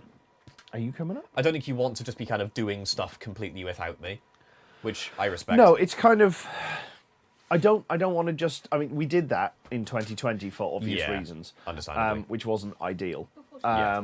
But yeah, it's keeping that up for a long time is very difficult. Not Yeah. least because you go right. I think this is the way I'm going to do it, but not being able to go. Hey, Am I is this a being terrible? Is this a terrible plan? Obviously, the Yeah. answer is yes when And it it's- comes to any of the car. And that does happen a lot when we're working on the especially on the kit car. You Yeah. know, when we're iterating on stuff, and like most of the stuff, by the time you see it on camera, like there is a lot that we just kind of slap together and hope. But there's also quite a few things that we bounce around a lot. Yeah. Or we even get like part way through and realize we're being dumb. Yeah, Like, there's a lot of times you'll sit there and just be like, Yeah. we're going to start doing a thing, and I'll be part way through it, and you'll Yeah. go, oh, but what if we did it this way? yeah. Damn So it. it's like it's easy to say that Aid could be doing loads of stuff without me here, but I just don't think it's like actually Yeah, very the viable. nature of freelancing in film and TV means that there is a strong possibility that tomorrow I might get a call. Yeah. So I might have some great plans laid, and I'm going to do this when the weather's good, and then suddenly you are kneecapped by Yeah. somebody wanting Oh, to we give need you to money. drive to Scotland and deliver some lenses because like they got broken in transit or whatever Pretty nonsense much. it was. I can't remember. Yeah. So yeah, it's yeah, as I'd say, it's like oh, John's in Southern Ireland. Awesome. Neat. We are truly a global channel now. Indeed. Yeah, it's, bouncing ideas off people is massively Yeah. underrated. Just being able to have somebody else who understands enough that you can just go, hear me out, and you it's- can start running through an idea. And, Yeah. there are more than once I've been partway through an idea explaining to you and just gone, ignore me, that's not going to work for these when- reasons. You're yeah, like, when no, you sort no, of no, realise it will. I'm like, I assure you it Yeah. won't. I just can't explain it fast enough for But why it won't. And the other one as well is like it's not even like bouncing ideas off people in general is awesome, but specifically being able to bounce ideas off of someone who already knows Yeah. so much of the context of the problem. Yeah, who of has the that car we're library working of knowledge. They Yeah. can just go, but if we did this, okay, but it needs to interface around these 5 other things. Yeah, and granted, you have a lot more of it in your head than I do, and I'm not entirely sure how, because obviously we both built the car. But yeah, you remember more of the no, we can't do that because Yeah. you manage that stuff a lot better. Yeah, there's a lot to be said for it, and I do prefer not to just barrel on ahead, not least I mean, because personally, I wouldn't mind, but my Yeah. position is more I don't expect you to, and I'm not surprised that you don't, if that makes Yeah. sense. Yeah. so and there is. I try to get on with a lot of other things around it, not least editing and sorting out a bunch of other stuff and arguing That's the other with one. Printful. Like you do all the editing, you upload all the videos, you're doing all Archive the social everything. media because I'm not on social media Yeah. functionally. And you manage the store and all that sort of stuff. And it's like at this point, really, kind of the only thing I do is I turn up for like 2 days a month or so. Weld things. I weld stuff, talk at a camera a bit, and then I bugger off again for And be like, 28 thanks, days. bye Yeah, now. This is yours now. Yeah. Yeah. I do pay for the website, but that's just money. Like, that's not even really a contribution of work. So, yeah. You doing even more would leave me feeling. I do what?" need to rebuild the website. Yeah. It needs adjustments But did made. you hear the choice of and words things. there? He said, "I need to." He knows I won't do it. He knows I want to. He knows I will say I will, and he knows I will flake. It's not even that. I know what I'm looking for in the website, Yeah, and I that's will fair. go, oh, we can just do this. And I've tried. I am not a web designer. I'm not a web developer. And I in the hate nicest coding. possible way, you also cannot fucking communicate any of this stuff at all. No. Demonetized. Because I'll just go, Yeah. and then I'll just ignore the problem because I hate it. Yeah. And that happened once when I accidentally ended up writing an entire CMS in nothing but Notepad using HTML and base JavaScript. And everybody that I've shown it to looked at me and went, why the hell would you do that? I went, well, I just got carried away. And it was awful. There's a lot to be It was said for it. It terrible. seemed a good idea at the time. Yeah, it was awful. It was terrible. By all accounts, from a couple of programmers I've shown it to who've looked at it and gone, wow, that's actually really impressive, all things considered. Yeah. It's yeah.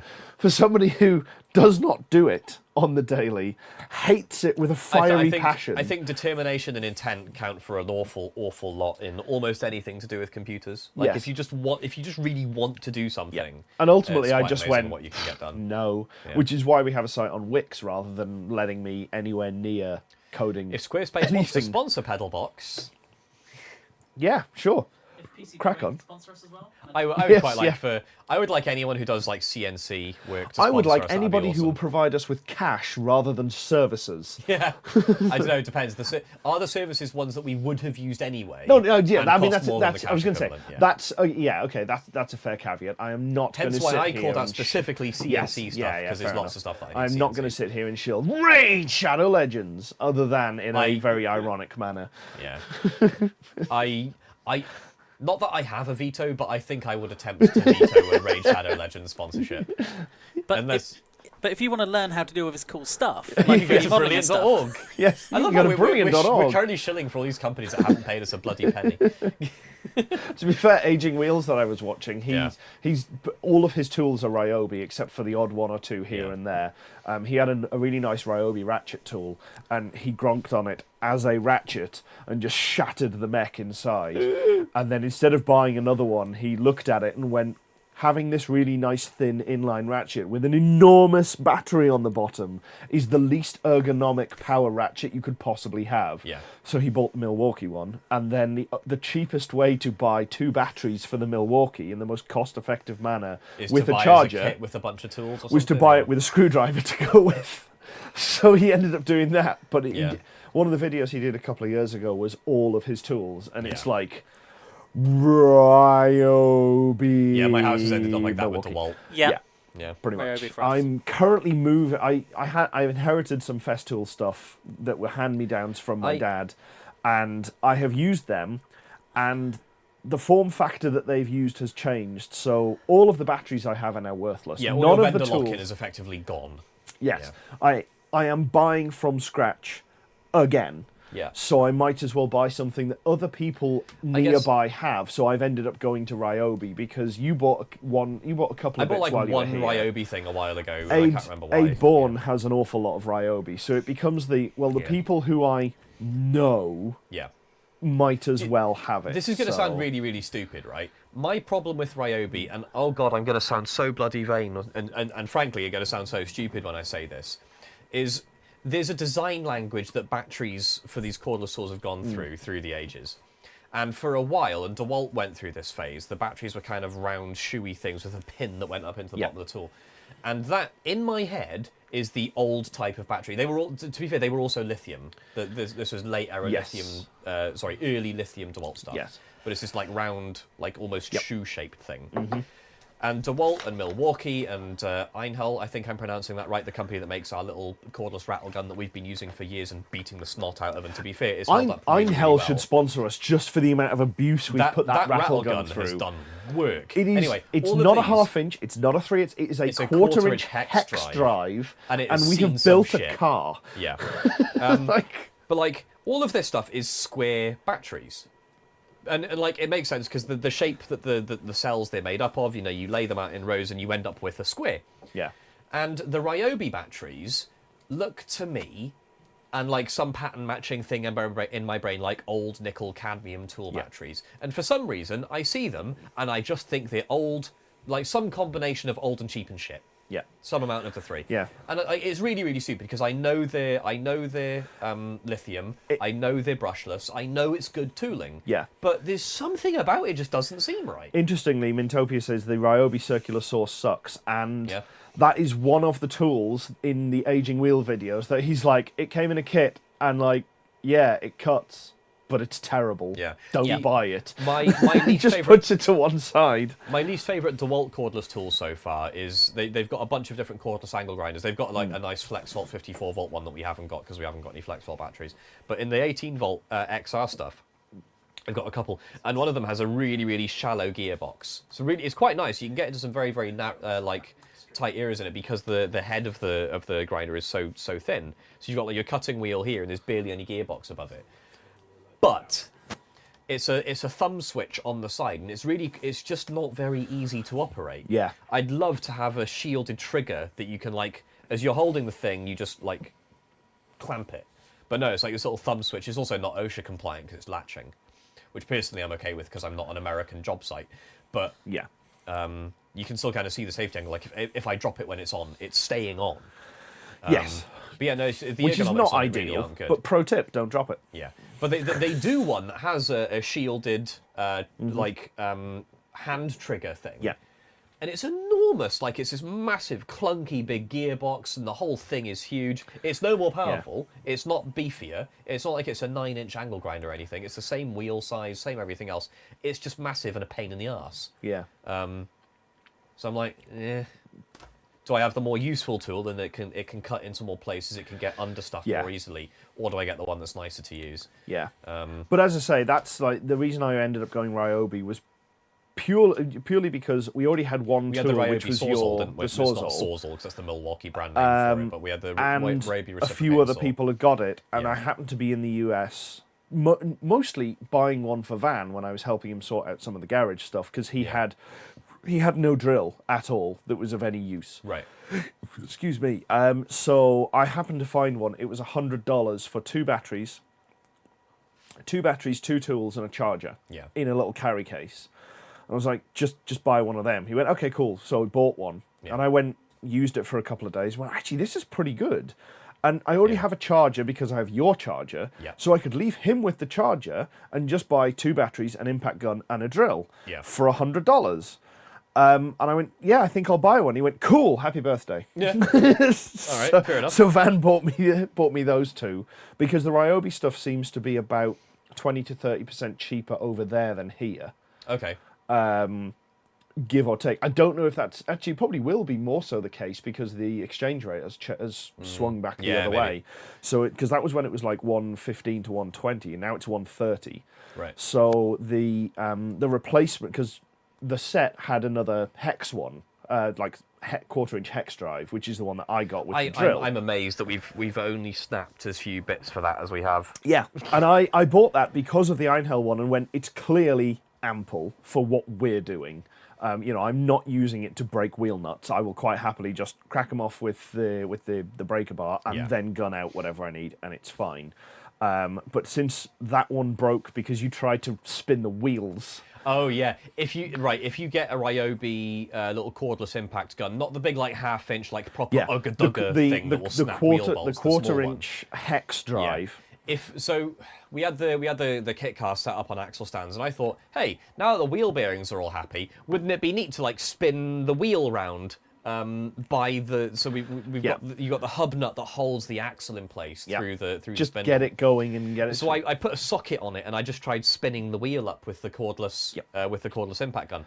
It turns out that was too much mass. if you've got the trigger fully pulled and it's hammering, the Yeah. motor speeds up and it kind of unloads. Because it Yeah. speeds up, it generates more because back it goes EMF. The current. bang, bang. It's not- bang. Yeah, but it's in spending so essence, much time yeah. skipping. Like, the RPM goes up, the induced voltage goes up, the current load goes down, blah, blah, blah. Bunch of stuff happens. Long and short of it is, at full throttle, it doesn't overheat. Yeah. If you sit it At part right throttle. on the edge, Yeah. just before the hammers start breaking loose, Yeah. so you're just on the edge of, like, maximum continuous torque output, Torturing it. the motor will burn out. There is no thermal protection Yes. in it. Yeah. You will cook the motor.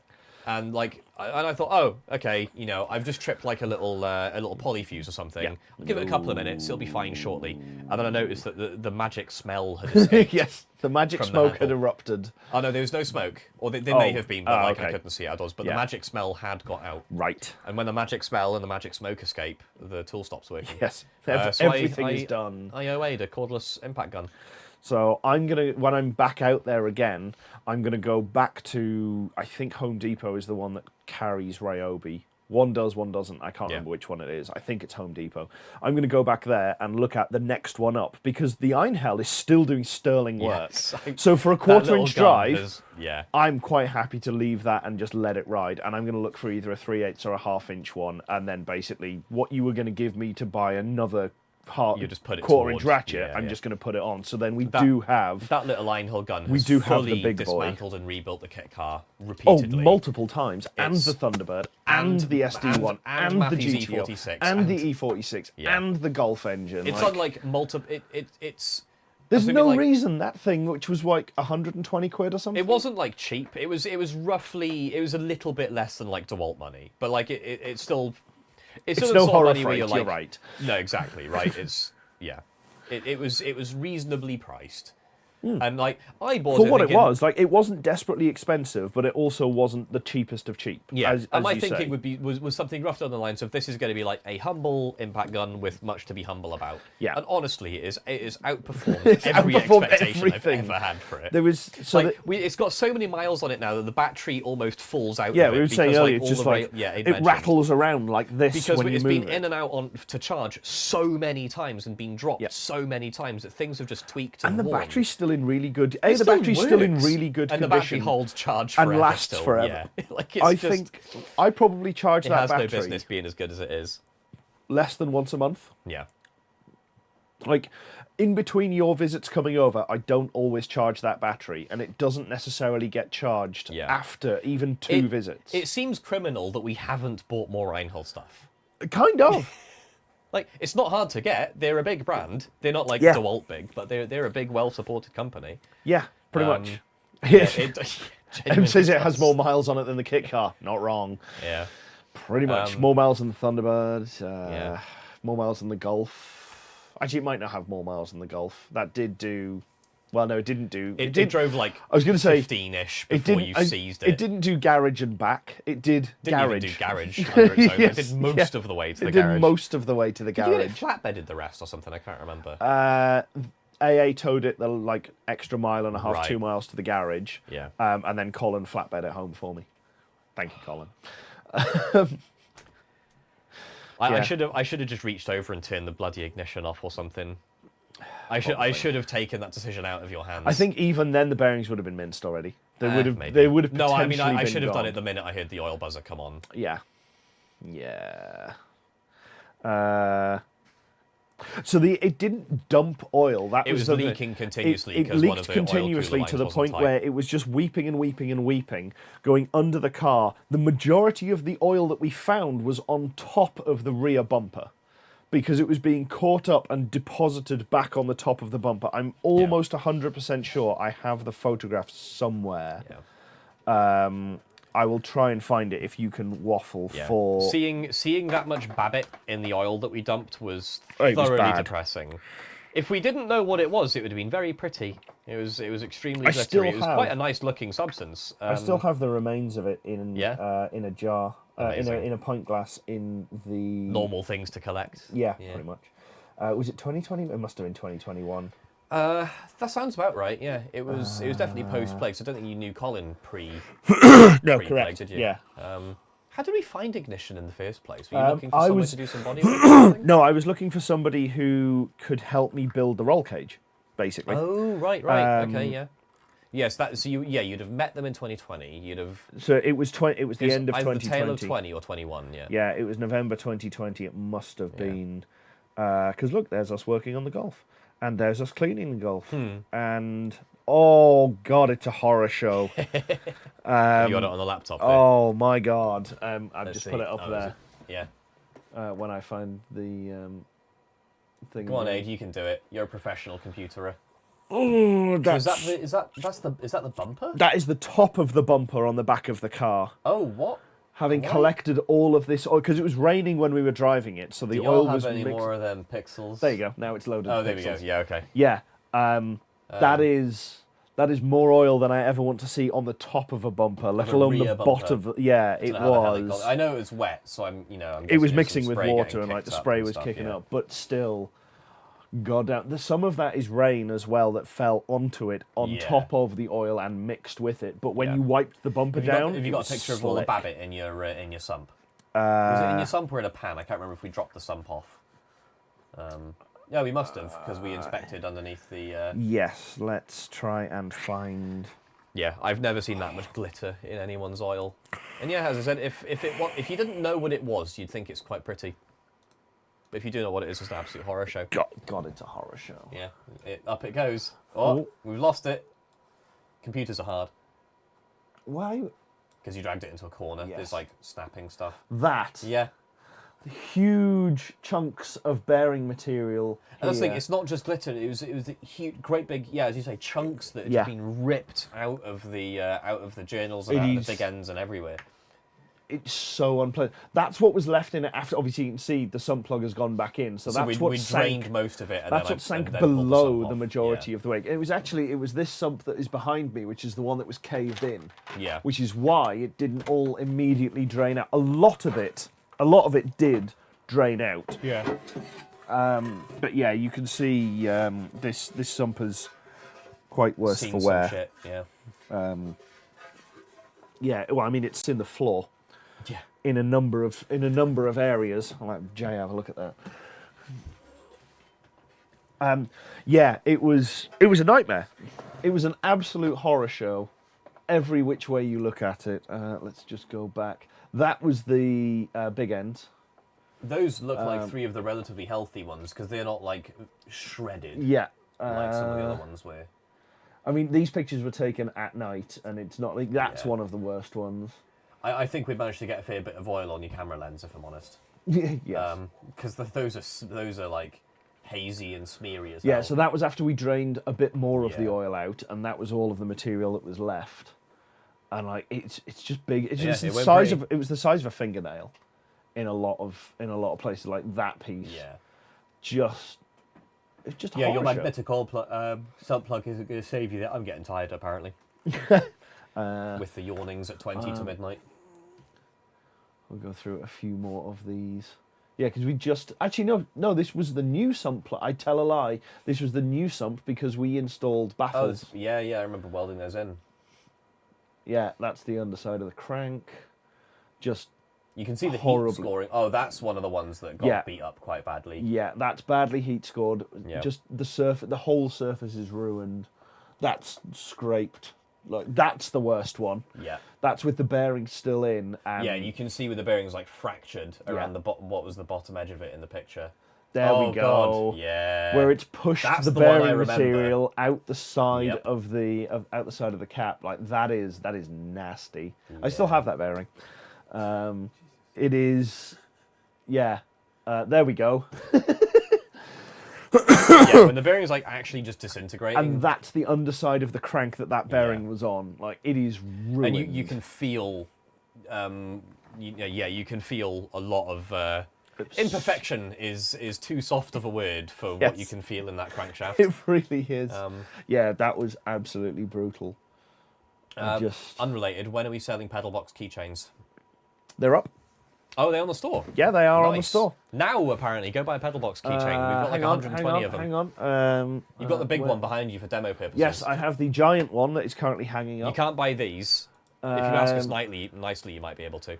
I mean, we could theoretically, but I just don't know anybody who would want a 4-inch keyring unless you own a pub and you need something to stop people taking the key home. This one, I think, is one that you'd maybe like dangle, or you'd put it on like a So that on a one- lanyardy thing. Yeah, so that was the one that I did. That's 100% scale as I designed it, so that I had something reasonable size to work with. Yeah. That was Oh, there so we go. yeah. £5 a throw. Yeah. And we also have some new stickers that literally arrived this morning and I haven't cut up yet and are also, I think, not downstairs either, so they are nowhere helpful. But yeah, that is the keyring. And now, so this was the old ones. I say old ones. This was the first batch, which had sort of the fairly standard texture plate on the back. Aid's replaced the However, I have a bed new on the 3D bed that printer. now leads a carbon fibre effect across the back. It's very nice. So those are all of them. Instead of taking 600 T-shirts to duct tape, I'm taking a couple of hundred keyrings to hand out in the hope that more people will put them on more things and go, oh, I should subscribe and watch some of their stuff. You should subscribe if you haven't already. I mean, I don't know how you found us if you aren't subscribed at this point, but it's worth a reminder. So I listed a bunch of my old YouTube videos that I'd like recorded to share with people, like little bits and pieces that I'd kept as unlisted, and I put them all public. And for some reason, YouTube reset the dates on all of them, which I think kind of makes a degree of sense. And they started getting views and comments from like just completely random people. Oh, cool project! Who have you uploaded this for? I'm like, no one. Yes, I didn't realise I needed an audience. But no, there's just a bunch of shite on there now. I've got stuff about some of my old videos of dismantling the rover. The ZF 8-speed shift computer that I was building a few years ago. Rest in peace, that project. And I think I've got a couple of bits of... What happened with that? So Dylan had a gearbox Yes.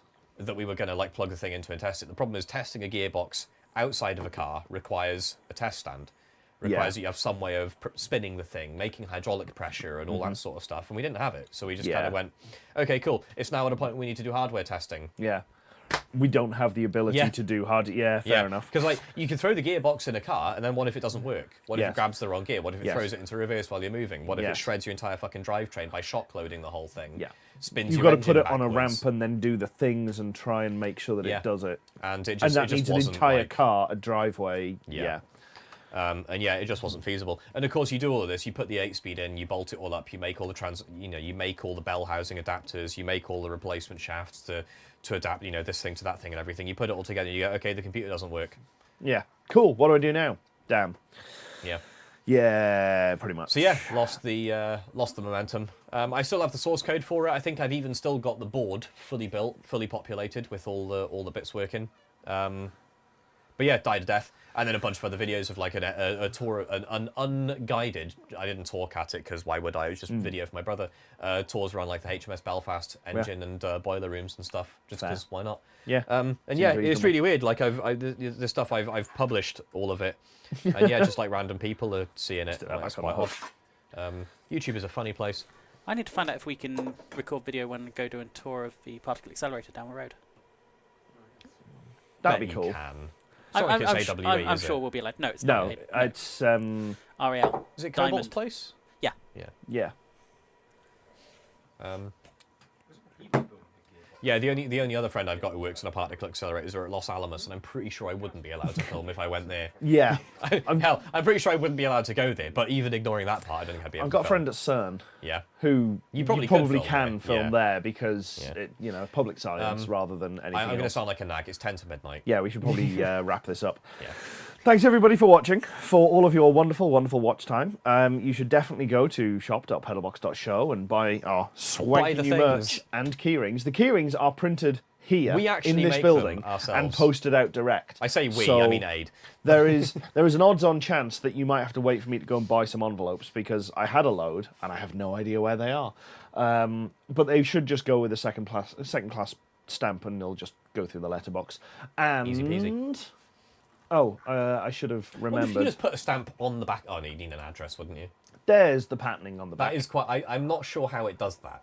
but it is very cool that it I've does. watched a number of videos that explain how it does it, and I Yeah. still believe it to be basically witchcraft. Yeah, I do wonder if that comes through on the stream. I hope that is visible, because Oh, yeah, it should be. Yeah.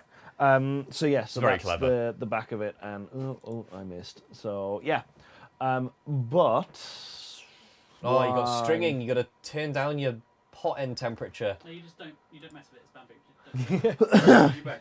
Just leave it Need be. new firmware to get rid of the stringing. And yeah, and that's the sticker pack once Yeah. once the potato loads with Yeah. the two of the big logos and the bumper stickers, and the new sticker pack. Are we making will those have ourselves, or are we ordering those? no, they're So all they've got here. the cricket. Yeah, they are Yeah. in some box down here. Yeah, cool. So they all again go in an envelope and get posted out. So yes, buy them as well, because they actually probably put more money into the parts kitty per Yeah. thing than anything else. Same goes for the key rings as well. The cynical among the audience is saying, "Oh, that just means you're overcharging for them." I don't think we've got anyone like that, to be honest. But they Yes. totally could say that. Sure, we are, but it's not like we're getting fat off them. We're spending it on stupid things for your entertainment. You're getting the money back in entertainment value. Yeah. I think that's pretty much it. Yeah, pretty much. I can close them off, that off. Let's get the horror show away. Rude. The SD1. More the bearing material, but I'm Yeah. sure a few of them have been minced in their time. So yes, thanks again for watching. We will potentially see you when you're next over in October. Current guess, sometime. I think, is like 2 or 3 weeks, I think. Is 3 weeks, my- something around about the 5th, 6th-ish, give or take. Yeah. So yeah, we'll hopefully be doing another one of these with some more shenanigans and hilarity from, Our shenanigans are cheeky and fun. yes, pretty much. More stuff from America. Because I will be Because back you'll have from just got back, I'll yeah. be back from Duct Tape Drags, so there will be many a picture. I will hope to actually take some on my phone rather than just taking video on the camera, so I can actually pull some stuff up, which would be nice. With But, some more notice for the next stream. So I can't remember what the date is, but we do actually know when I'm next here, so we can genuinely schedule ahead of time, weeks ahead of time. Please hold caller. Very Yes, organised. it is Saturday the 5th. Cool. There you go. You've got so- no excuse, Aid. Yeah, pretty much. You've got 3 weeks' notice. I can't exactly tell you what time it will be. I'm going to gamble on 8. We were aiming for 8 o'clock tonight, and then we And then ordered pizza happened. and then the pizza took an hour and a quarter to arrive, so it didn't get here till gone 1:15, and then we ate, and then yeah, it all kind of went a bit sideways. But Tangents. I was 10. going to say just 11. I'll have you know. There we go. Is the tangent? Is talking about the tangent counter a tangent? 12. Damn it! All right. But yes, thanks again for watching, everybody. We will see you next time. Go back and watch some videos if you wouldn't mind, and put some more watch time in and share it about the place. That would be swell, because yeah, we're getting about 5% penetration on videos being watched when we put something up. It's about 100 views from 2,000, nearly 2,300 subscribers. So You it's- realise the people watching the stream are really not the ones you have to tell this to, right? no, but if they watch it, then 13. it will share out further and hopefully promote it within the algorithm. All hail the algorithm. Thanks very much. See you later. For the 4th time.